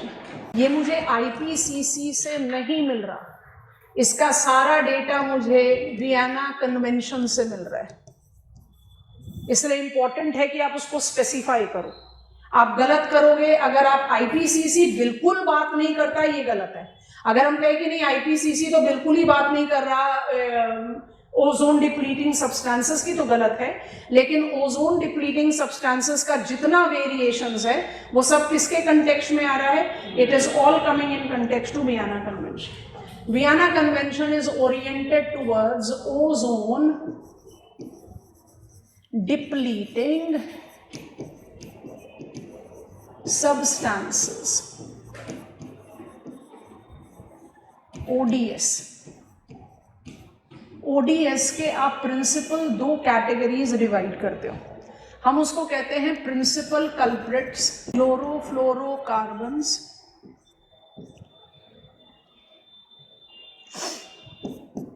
Halons, carbon tetrachloride CTCs, और इंटरिम सब्स्टिट्यूट्स।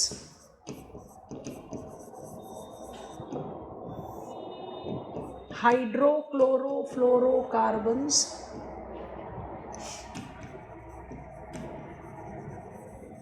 Methyl bromide. ऐसे क्यों लर्न करना ज़रूरी है? बड़ी मदद मिल जाती है जब आप नेगोशिएशन या मॉन्ट्रियल प्रोटोकॉल और उसके किगाली अरेंजमेंट के बारे में बात करना शुरू करते हो।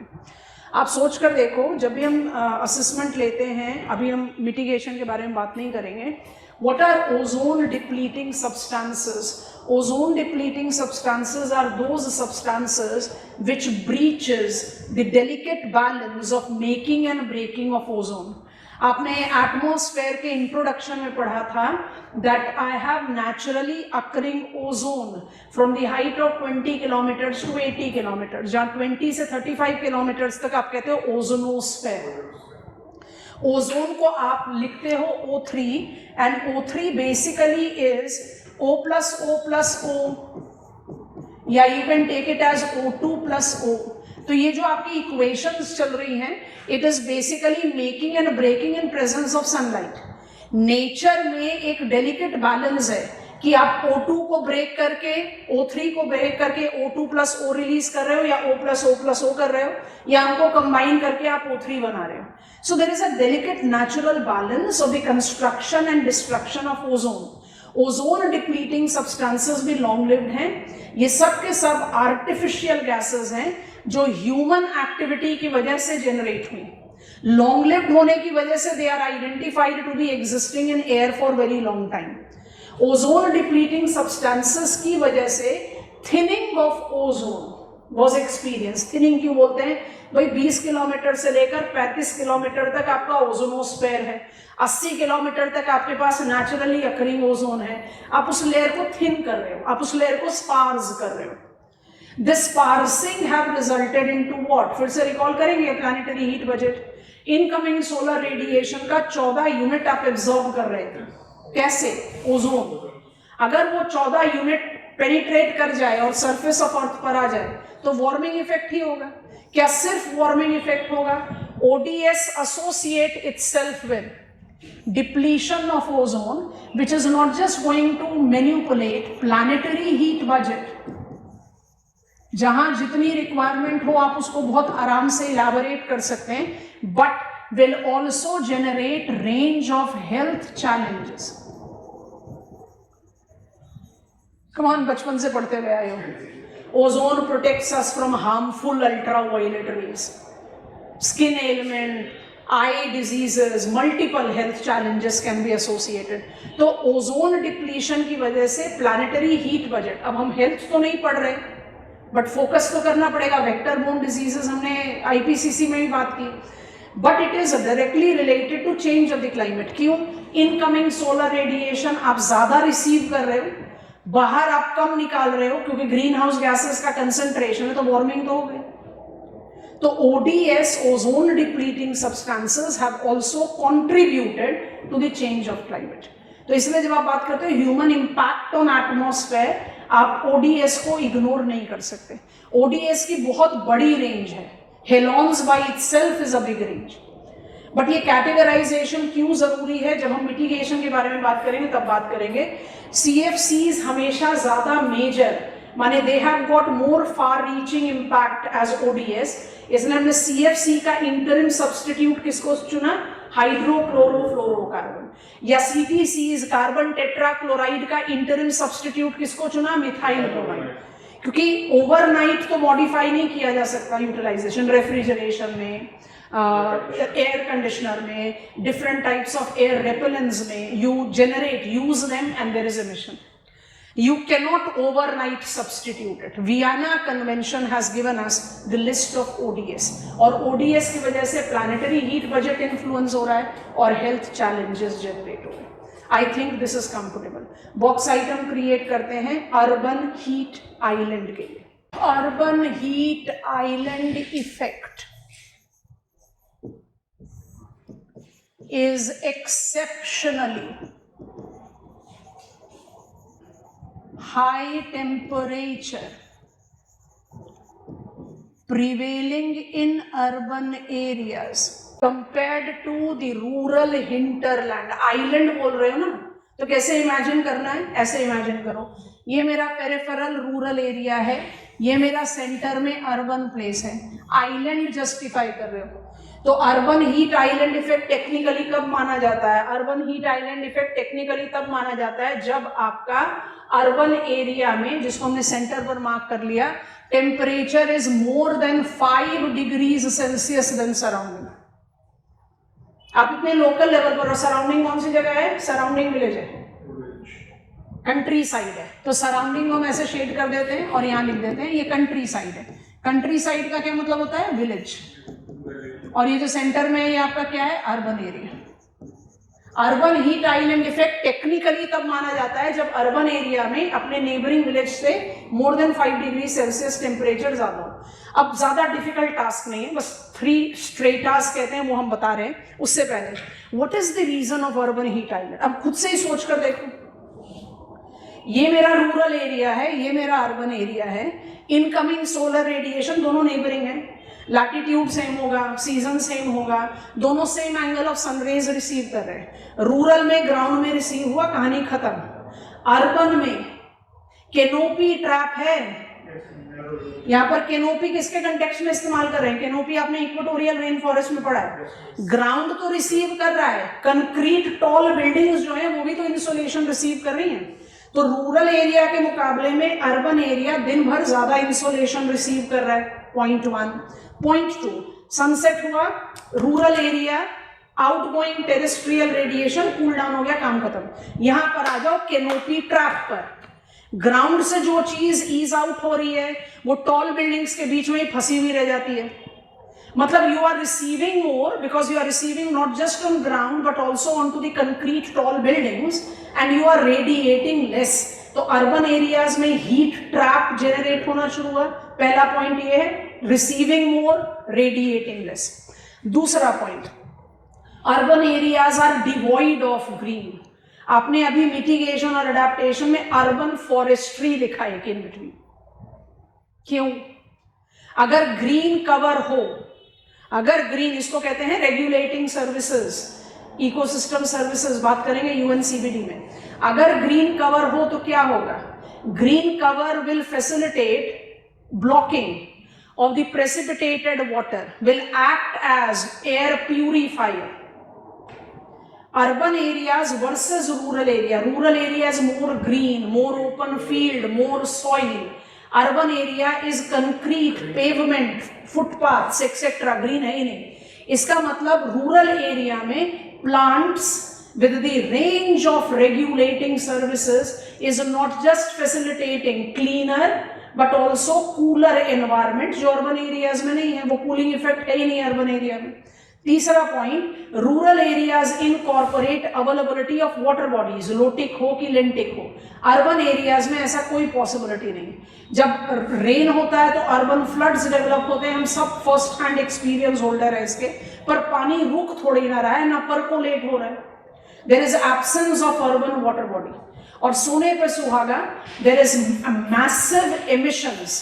सिर्फ किसका? वापस आ जाओ आईपीसीसी में, ग्रीन हाउस गैसेस का नहीं, fossil fuel burning, vehicular pollution, carbonaceous aerosol, ये सब चीजें combined with urban heat island effect इतना ऑप्रेसिव वेदर जनरेट कर रहा है कि आप हर साल समर्स में सुनते हो कि कॉन्टिनेंटल पार्ट ऑफ इंडिया, सिर्फ दिल्ली नहीं, लखनऊ, इलाहाबाद, हैदराबाद, नागपुर, माने आप किसी भी कॉन्टिनेंटल पार्ट में जाओ, रिकॉर्ड ब्रेकिंग एनर्जी डिमांड होगी, जिसे एनर्जी इंफ्रास्ट्रक्चर में भी ब्रीच हुआ, डाक आउट हो गया, ब्लैक आउट हो गया।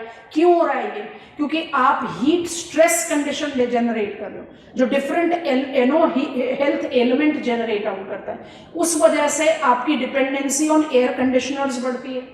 Air conditions by default is also contributing to urban heat island effect. So it is something which is again a vicious cycle. एक is leading to the other. So this is urban heat island. What causes urban heat island? What are the causes of urban heat island?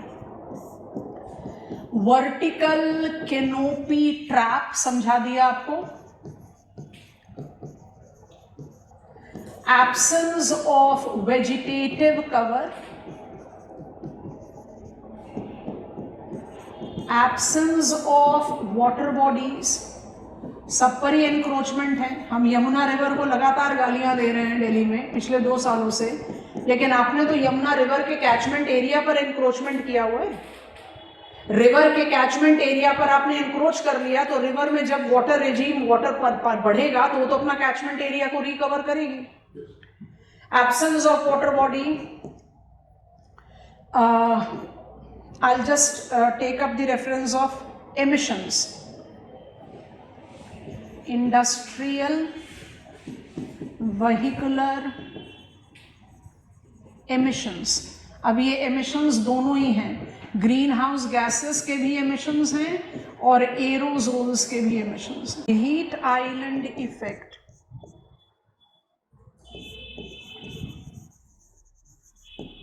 incorporate surface canopy and boundary level. Surface किसके contribution में आ रहा है ज्यादा? Emissions, vehicular emissions.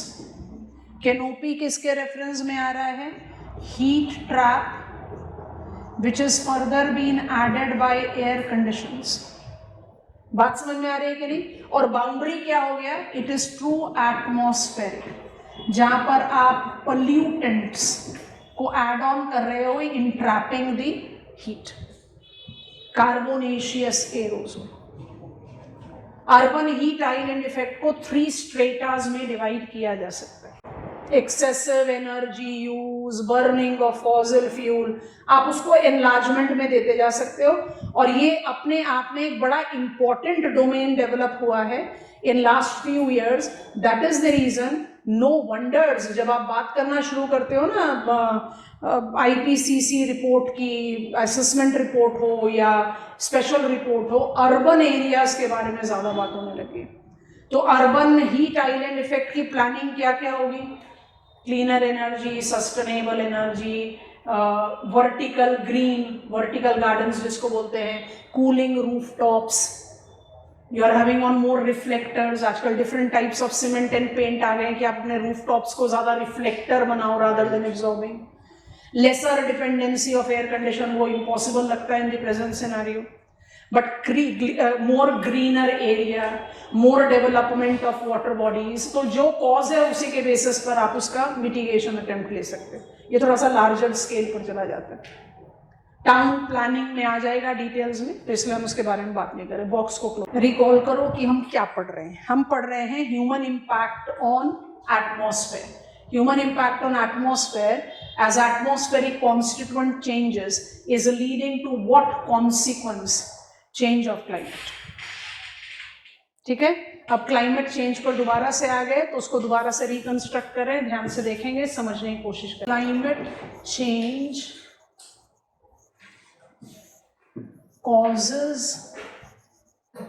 and consequences,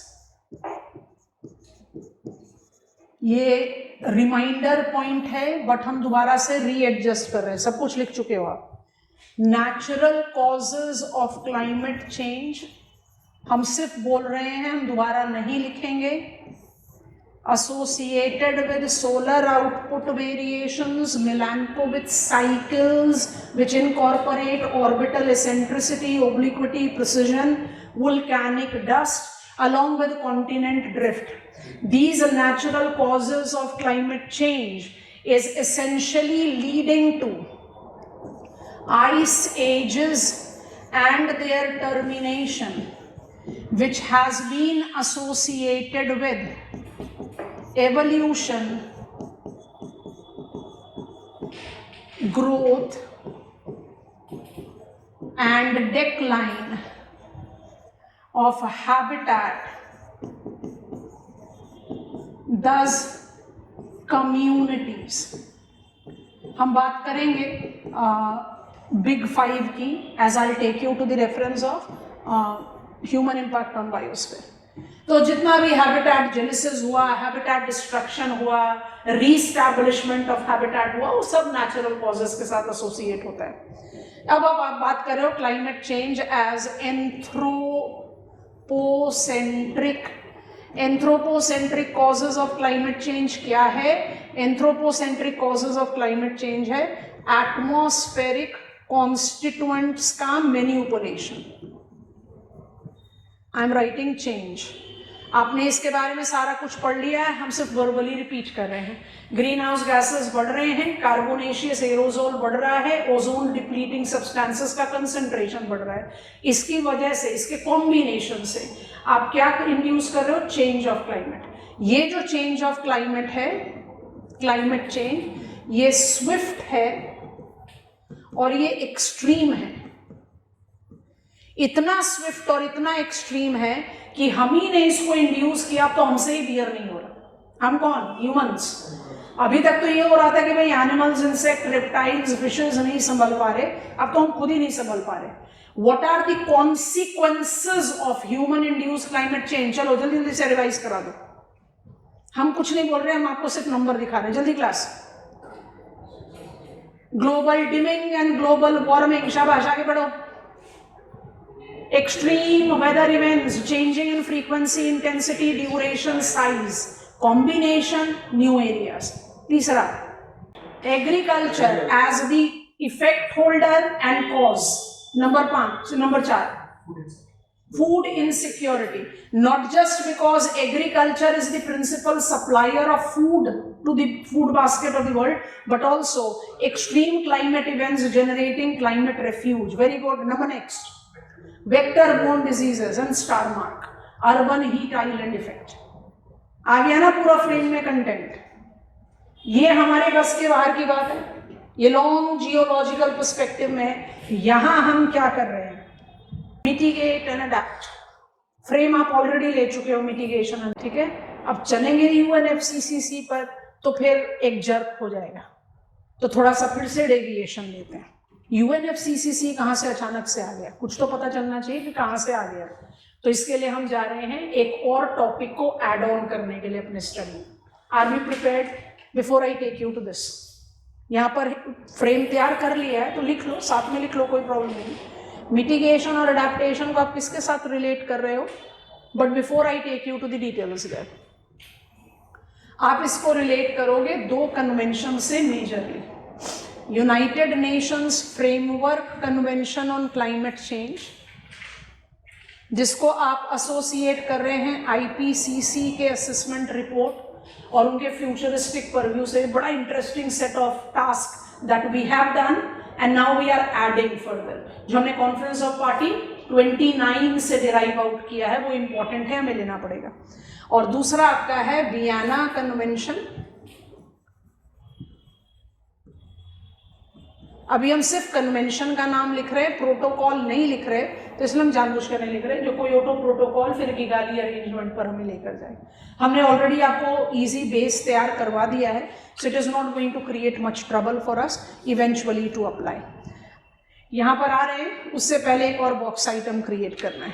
जरा अपना study plan को देखो, इसके बाद नहीं आएगा जर्क, इसके बाद हम सीधा सीधा चलते चले जाएंगे, क्योंकि हम पहले स्टेप पर हैं, इसलिए थोड़ा सा मिक्सिंग मैचिंग में I don't think it is becoming challenging, manageable हो रहा है ना ये आराम से।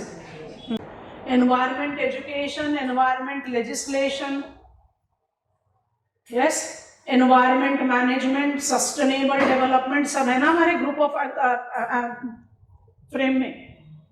कम ऑन, पहला थर्ड लास्ट पॉइंट है what is human impact on environment, और सेकंड लास्ट है what we are doing as global community.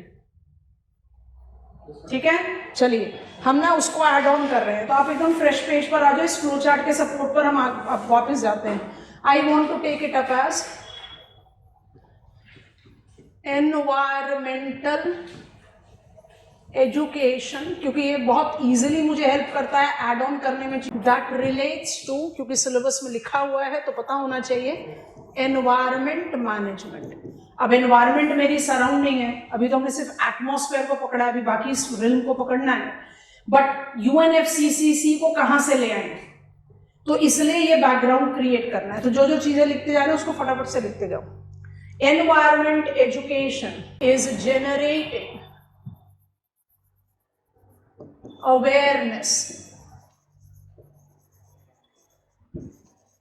about environmental characteristics or conditions and levels of details as chosen by education seeker. It evolved in 3 informal phases. लिखते जाइए, अभी समझा रहे हैं। Classical phase pre 1975 72,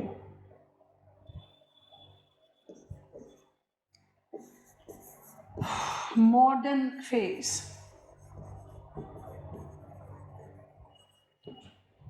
1972 to 92, contemporary phase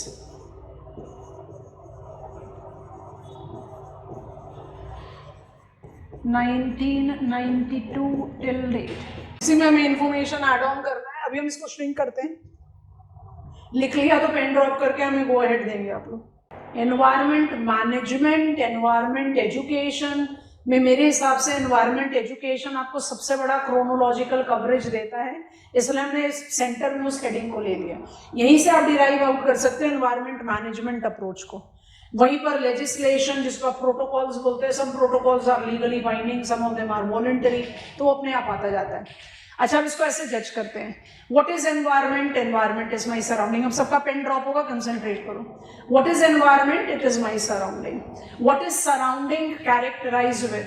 it is characterize with so many thing. अब environment physical environment हो सकता है, ह्यूमन एनवायरमेंट हो सकता है, एनवायरमेंट मेरी लोकेलिटी हो सकती है, मेरा विलेज हो सकता है, मेरी कंट्री हो सकती है, मेरा कॉन्टिनेंट हो सकता है। तो बेसिकली एनवायरमेंट एजुकेशन जो है वो integral part of human survival रहा।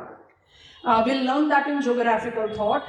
One of the most fundamental man-environment relationship is place belongingness. आप खुद से सोच कर देखो, जिस जगह पर आपका जन्म हुआ या जिस जगह पर आप पले बढ़े, जहाँ आपने स्कूलिंग की या जहाँ पर आप 2-3 साल के लिए पढ़ने के लिए भी रुके, वहाँ पर एक सेंस ऑफ बिलोंगिंगनेस इवॉल्व हो जाता है. So the most important and the most fundamental relation that humans develop with the nature is that place belongingness. तो place belongingness कैसे आती है? ये जगह मेरी है, I belong to this place. वो place belongingness कैसे आती है? As you become aware of your surrounding. तो environment education जो है वो actually एक integral part of human survival है. अगर early humans ने ये guess नहीं किया होता कि वाइल्ड लाइफ से उनकी जान को खतरा है या नेचुरल फोर्सेस लाइटनिंग अर्थक्वेक से उनकी जान को खतरा है, तो शायद वो सर्वाइव ही नहीं कर पाते. Because they made themselves aware of that environmental conditions, they survive. तो environment education is basically integral part of human living. इसको आप इनफॉर्मल ब्लॉक में 3 कैटेगरीज में डिवाइड कर सकते हैं इन इट्स एवोल्यूशन. तो मतलब from the beginning of Palaeolithic culture, Holocene से शुरू कर लो. आप क्लासिकल फेज ले रहे हो टिल 1972. क्या फेज है वो? एनवायरमेंट एजुकेशन, डेफिनेशन लिख दिया, बिल्कुल वही वाला डेफिनेशन अप्लाई कर दो. Environment education is what the education Sikar is looking in for. मुझे किसके बारे में जानना है? मुझे वर्ल्ड की नदियों के बारे में जानना है. मुझे किसके बारे में जानना है? मुझे वर्ल्ड के हैबिटेट्स के बारे में जानना है. मुझे वर्ल्ड के माउंटेन्स के बारे में जानना है. नहीं, मुझे वर्ल्ड पढ़ना ही नहीं, मुझे अपने कंट्री के बारे में जानना है. मुझे अपने कंट्री के कल्चरल स्फेयर के बारे में जानना है. मतलब what I want to learn. It was part and parcel of human existence. Classical phase कौन सा फेज है? वो फेज है जहां education seeker, environment education seeker, वो कहीं ना कहीं एक इनएविटेबल पार्ट था ह्यूमन एग्जिस्टेंस के लिए. वो इनएविटेबल पार्ट था कि आप अगर एनवायरमेंट कंडीशंस को नहीं समझोगे तो सर्वाइव नहीं करोगे, ग्रो नहीं करोगे. तो what the environment education Sikar were looking in for, किस स्केल पर पढ़ना चाहते हैं, किस डेप्थ तक जाना चाहते हैं, वो सारी चीजें क्लासिकल हैं. सो क्लासिकल फेज के लिए आप कौन सा एक टर्म, अब हम इसको श्रिंक कर रहे हैं, क्लासिकल फेज के लिए आप कौन सा एक टर्म अप्लाई कर सकते हो जो आपको इसको मॉडर्न और कंटेम्प्रेरी फेज से अलग करने में मदद करेगा. Classical phase was informative. कहां पर क्या है, कहां पर क्या क्यों है, उसके बीच में क्या रिलेशन है, माने इंफॉर्मेटिव. और इंफॉर्मेटिव का कौन सा लेवल होगा जो इंफॉर्मेशन सीकर डिजायर कर रहा है. तो it was that kind of domain. 1972 Stockholm conference. Informative continued, अभी हम डिटेल्स बना रहे हैं. Informative continues but it marked the beginning of concerns. 1992 Earth Summit, Rio de Janeiro. Informative continued, concerns became much more grave, and we started taking action. Who we? Global community. हो गया divide. अब classical phase में तो मेरे पास ज्यादा कुछ है नहीं, तो हम क्लासिकल फेज की डेफिनेशन लिख चुके हैं एनवायरमेंट एजुकेशन की. हम अंडरस्टूड कर चुके हैं कि what exactly classical phase is related to. तो शुरुआत कर देते हैं स्टॉकहोम कॉन्फ्रेंस से 1972. 1972 स्टॉकहोम कॉन्फ्रेंस, जो लिख रहे हैं उसको लिखते जाओ, is United Nations conference on human environment. It is considered to be the first global conference on environment. 72 पर पहुंचे हो आप, पहली बार ग्लोबल कॉन्फ्रेंस की बात कर रहे हो. ऐसा नहीं था कि इससे पहले कोई एनवायरमेंट कॉन्फ्रेंस नहीं हुए, बट जितना participation of the existing countries था, specifically of the developing countries, वो सबसे मेजर था इन स्टॉकहोम कॉन्फ्रेंस. इसलिए स्टॉकहोम कॉन्फ्रेंस को हम बिगिनिंग ऑफ मॉडर्न फेज कहते हैं. यहाँ पर कंसर्न्स शुरू हुए. अब इस कंसर्न्स की शुरुआत को आप कैसे जस्टिफाई करते हो? With the beginning of the term. यहाँ पर ना आप पॉइंटर्स क्रिएट आउट कर सकते हो. हम कुछ लिख रहे हैं, हमारे साथ लिख लो, फिर हम समझाते हैं. ये हमारे इकोनॉमिक ज्योग्राफी में टॉपिक है. हम इसको आपको इकोनॉमिक ज्योग्राफी में नहीं पढ़ाकर पॉपुलेशन ज्योग्राफी में पढ़ा देते हैं. वहां पर बड़े आराम से समझ में आता है, पर टॉपिक लिखा हुआ है हमारे सिलेबस में, तो अभी बस टच करके बाहर आ जाएंगे. स्टॉकहोम कॉन्फ्रेंस 1972 में और जब भी एनवायरमेंट, अब तो आज की डेट में तो we are having such major environmental awareness कि टीनएजर्स भी एनवायरमेंट एक्टिविस्ट हैं। हम 1972 की बात कर रहे हैं, उस समय जो एनवायरमेंटल क्लब्स थे they were very restricted in number. उसमें 2 मेजर क्लब्स, इनका लेगेसी आज तक भी डिमार्केटेड। स्टॉकहोम कॉन्फ्रेंस का कोई लेगेसी नहीं है। Stockholm conference led to Belgrade charter and Tbilisi declaration. दोनों में से कोई भी आज की डेट में एग्जिस्ट नहीं कर रहा। ना तो मुझे बेलग्रेड चार्टर का कोई लेगेसी पता है, ना मुझे बिलिसी डिक्लेरेशन का कोई लेगेसी पता है। तो स्टॉकहोम कॉन्फ्रेंस अपने आप में was not a successful thing. और क्यों सक्सेसफुल नहीं है वो भी बड़ा इंटरेस्टिंग है, तो सुनते हैं। 1972 का ये कॉन्फ्रेंस, जिसको United Nations conference on human environment बोलते हैं, इसमें डेवलपिंग कंट्रीज का पार्टिसिपेशन है। इंडिया को आप सैंपल ले लो। फॉर द फर्स्ट टाइम एक ऐसा ग्लोबल कॉन्फ्रेंस जिसमें sizeable participation of developing country था। ड्यूरिंग दिस कॉन्फ्रेंस, अभी भी आपको गूगल सर्च में मिल जाएगा, एक वेस्टर्न पब्लिकेशन न्यूज़पेपर में इमेज आई है, जो एक बड़ा सा ऐसा sitting round type of wooden carved chair है, जिसमें एक बहुत मोटा आदमी और एक बहुत पतला सा आदमी। मोटा आदमी मोर देन 90% प्लस जगह घेर के बैठा हुआ है, और पतला आदमी ऑलमोस्ट बस अपने आप को बैलेंस कर रहा है। मोटे आदमी के पीछे क्या लिखा हुआ है? नॉर्थ। और पतले आदमी के पीछे क्या लिखा हुआ है? साउथ। तब एप्लीकेबल था नॉर्थ साउथ डिवाइड, अब एप्लीकेबल नहीं है, इरैशनल है। सदर्न कंट्री है ऑस्ट्रेलिया और वो डेवलप्ड है, बट एक जनरल डिमार्केशन में सदर्न कॉन्टिनेंट्स आर डेवलपिंग और नॉर्थ जो है वो डेवलप्ड है। स्टॉकहोम कॉन्फ्रेंस में डेवलपिंग कंट्रीज का पार्टिसिपेशन तो था, no one is denying, but information नहीं था। इंडिया के पास 1970s में, 72 में, after Stockholm conference we had wild life protection act और प्रोजेक्ट टाइगर की शुरुआत। 76 में सोशल फॉरेस्ट्री की शुरुआत, माइंडेड सोशल फॉरेस्ट्री की शुरुआत डिपार्टमेंट ऑफ एग्रीकल्चर ने की थी। उस समय हमारे पास कोई मिनिस्ट्री ऑफ एनवायरमेंट था भी नहीं, तो डेटा कहां से होगा? सो इट वॉज लाइक कोई एक फॉल्टी नोशन पर आप कुछ डिस्कशन कर रहे हो, that every developed country is making developing country feel responsible. आप ट्रीज काट रहे हो, आप अपनी नदियों को गंदा कर रहे हो, आपके पास पॉवर्टी है, आपके पास गंदगी है, तो एनवायरमेंटल प्रॉब्लम तो आपकी वजह से है। और इंडिया जैसे कंट्रीज जिनके पास डेटा नहीं है, हाँ भाई हमारी वजह से, सजेस्ट करो वुड की जगह क्या करा जाए, you know that kind of a thing. तो स्टॉकहोम कॉन्फ्रेंस अपने आप में थोड़ा सा फॉल्टी नोशन पर बेस्ड था, क्योंकि डेवलपिंग कंट्रीज आज की डेट में तो आप इंडिया को, और अभी 2-3 स्टेप्स लेते ही आगे क्लैरिटी आ जाएगी। New Delhi has been proven to be the torch bearer of the developing countries stand when it comes on to climate change mitigation और biodiversity conservation। और इंडिया को हमेशा कहा जाता है one of the very sincere player when it comes to environmental sustainability, and credit दिया जाना चाहिए, क्योंकि we are unofficially most populous country of the world which is yet to fulfill physical needs of the population। physical needs को कहते हैं basic food, clothing, shelter। और एक ऐसा कंट्री जो अभी तक अपने पॉपुलेशन को फूड, क्लोथिंग, शेल्टर नहीं दे पाया पूरी तरीके से, वो अपने फॉरेस्ट कवर को इंक्रीज कर रहा है।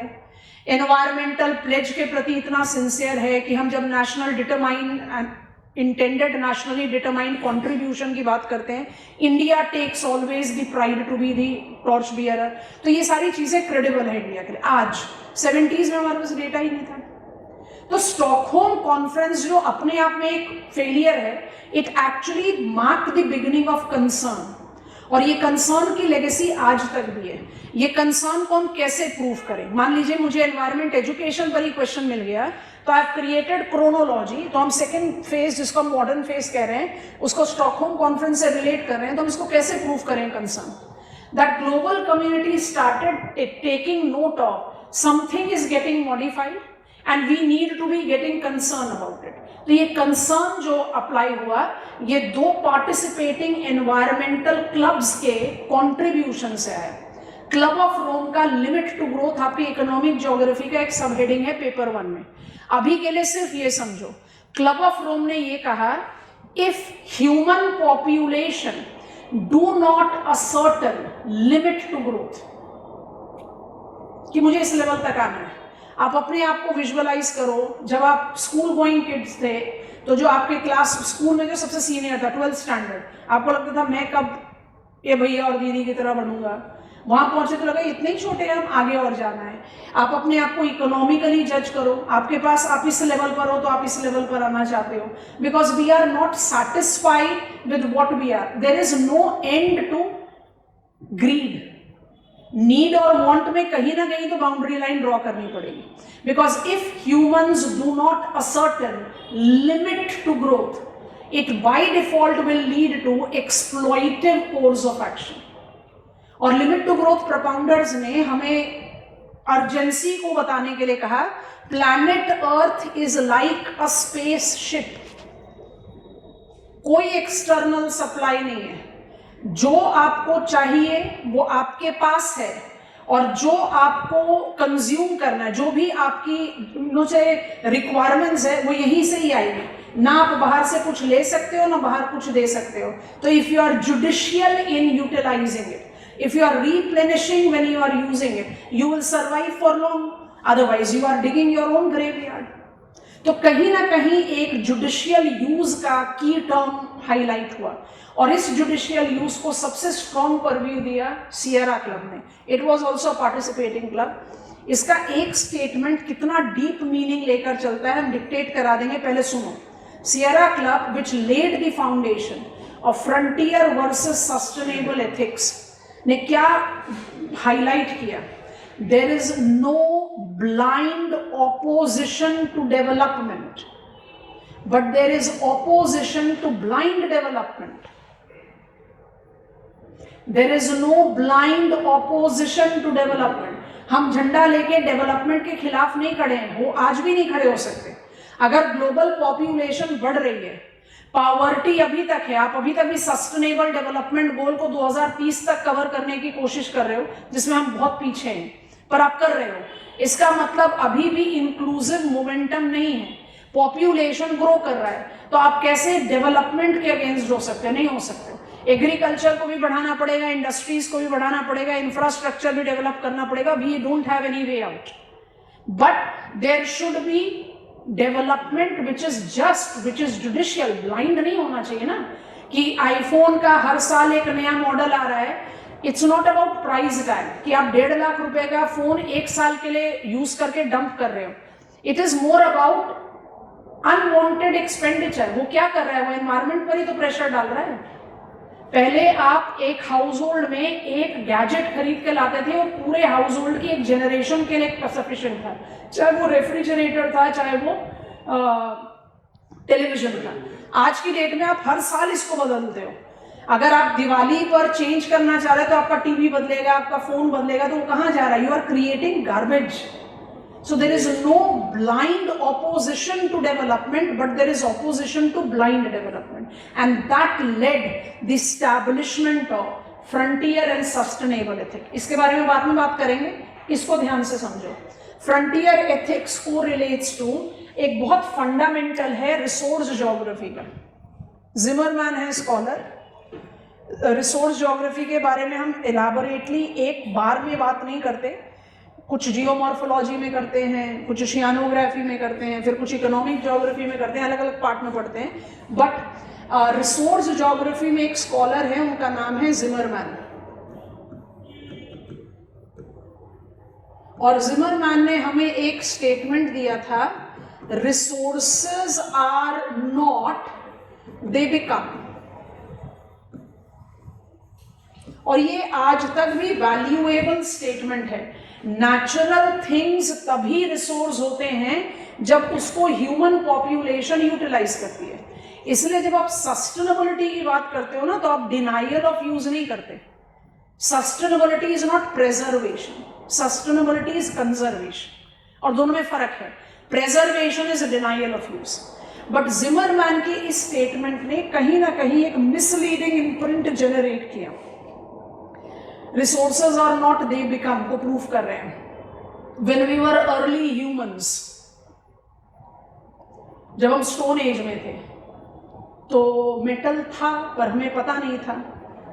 Then we develop the capacity to mine and utilize metal जब हम आयरन एज में आए। तो कोल था पर हमें पता नहीं था। हमने जब टेक्निक डेवलप की तो हमने कोल एक्सट्रैक्शन शुरू किया। जब कोल बेस्ड इकोनॉमिक मोमेंटम था तो क्रूड ऑयल तो था नेचर में, पर हमें नहीं मालूम था। जब हमें मालूम हुआ तो हमने क्रूड ऑयल एक्सट्रैक्ट करना शुरू कर दिया। अब natural gas, methane hydrate, methane gas, shale gas, you keep on counting. So point that I am trying to say, आज आप बेंथिक माइनिंग की बात करते हो, आप आज से 15 साल पहले बेंथिक माइनिंग के बारे में बात भी नहीं करते थे। Basically the point that I am trying to prove is कि resources are not they become, जैसे जैसे ह्यूमन डिमांड बढ़ता है टेक्नोलॉजी इवॉल्व होती है and human develops natural resource as its utilization base. ये रिसोर्स ज्योग्राफी का नटशेल है। पर इसने क्या क्रिएट किया? Frontier ethics.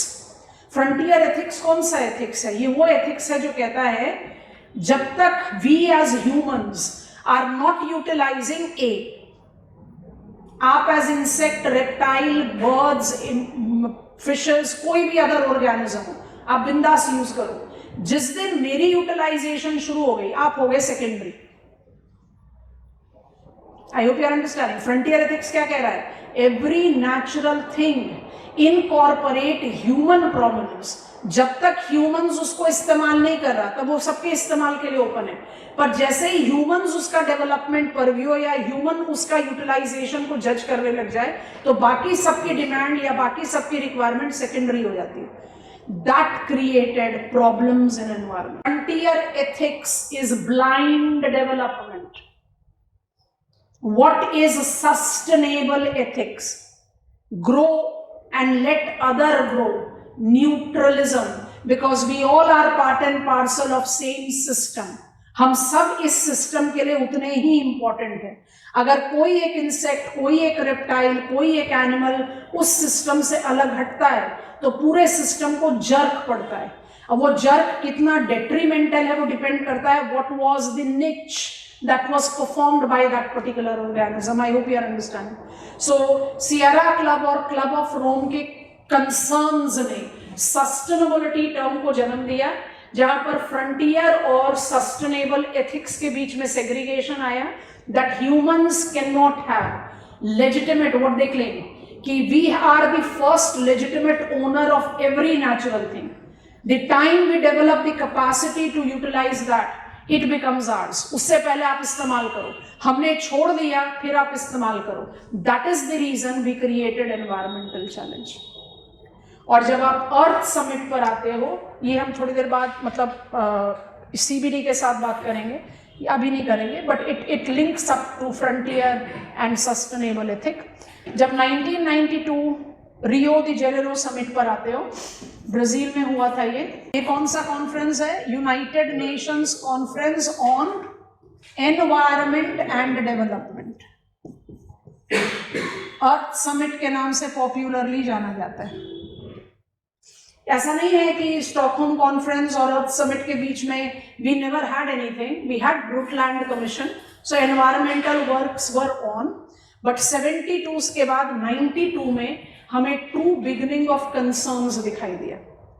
Earth summit, United Nations conference on environment and development भी ट्रू मायने में फेलियर था। कुछ भी मेजर आउटकम नहीं है हमारे पास। Agenda 21 it failed out without any much reference of it. But ये हमारा एनवायरनमेंट एजुकेशन का बेस क्रिएट हो गया, इसलिए यहाँ पर कवर अप करते हैं। स्टडी प्लान में भी दिया था, if you can recall it. It marked up beginning of action, क्योंकि Earth summit facilitated United Nations framework convention on climate change. पहली बार पूरा नाम लिख रहे हैं, अदरवाइज हम UNFCCC पर ही चलते हैं। United Nations convention on biological diversity, United Nations Convention to combat desertification, UNCCD। ये तीनों कन्वेंशन अपने आप में अम्ब्रेला कन्वेंशंस हैं इन ग्लोबल एनवायरमेंट मैनेजमेंट। क्योंकि एनवायरमेंट मैनेजमेंट का क्या एक्सप्रेशन रहेगा? Managing atmosphere, managing biosphere, managing lithosphere, biosphere में एक्वाटिक हैबिटेट भी आ जाएगा। तो human impact on atmosphere, environment management atmosphere UNFCCC, human impact on biosphere and hydrosphere, management of habitat UNCBD, and human impact on lithosphere UNCCD। आपको बात समझ में आया? तो environment management umbrella convention, environment education 3 phases, environment legislation तो UNFCCC ने Kyoto protocol दिया, फिर पेरिस एग्रीमेंट दिया। Come on, CBD is associated with what? Nagoya protocol, Aichi biodiversity target, Kunming Montreal biodiversity target, Cartagena protocol on biosafety. And when I take up the reference of CMS, CBD का नहीं है, वो अलग convention है। And when I talk about UNCCD, voluntary land degradation neutrality, जो 2030 तक हम target कर रहे हैं। तो Cartagena protocol on biosafety legally binding है, कुनमिन मॉन्ट्रियल वॉलंटरी है, पेरिस एग्रीमेंट लीगली बाइंडिंग है। सो आ गया legislation. I hope you are understanding, so that goes in that sequence. एक बार ना थरली बैठकर रीडिंग करना 2 चीजों की। पहली चीज है आपने ह्यूमन इम्पैक्ट ऑन एटमॉस्फेयर को कैसे पिकअप किया, और दूसरी चीज है व्हाट इज IPCC's कंट्रीब्यूशन। ये 2 चीजें आज की डेट में एकदम कंसोलिडेट कर लें। अब जैसे हम आगे बढ़ेंगे, क्योंकि हमने फ्रेम तैयार कर लिया, तो it will be easier for us to proceed. I hope it was an enriching session. बहुत बल्क ऑफ इंफॉर्मेशन है, बट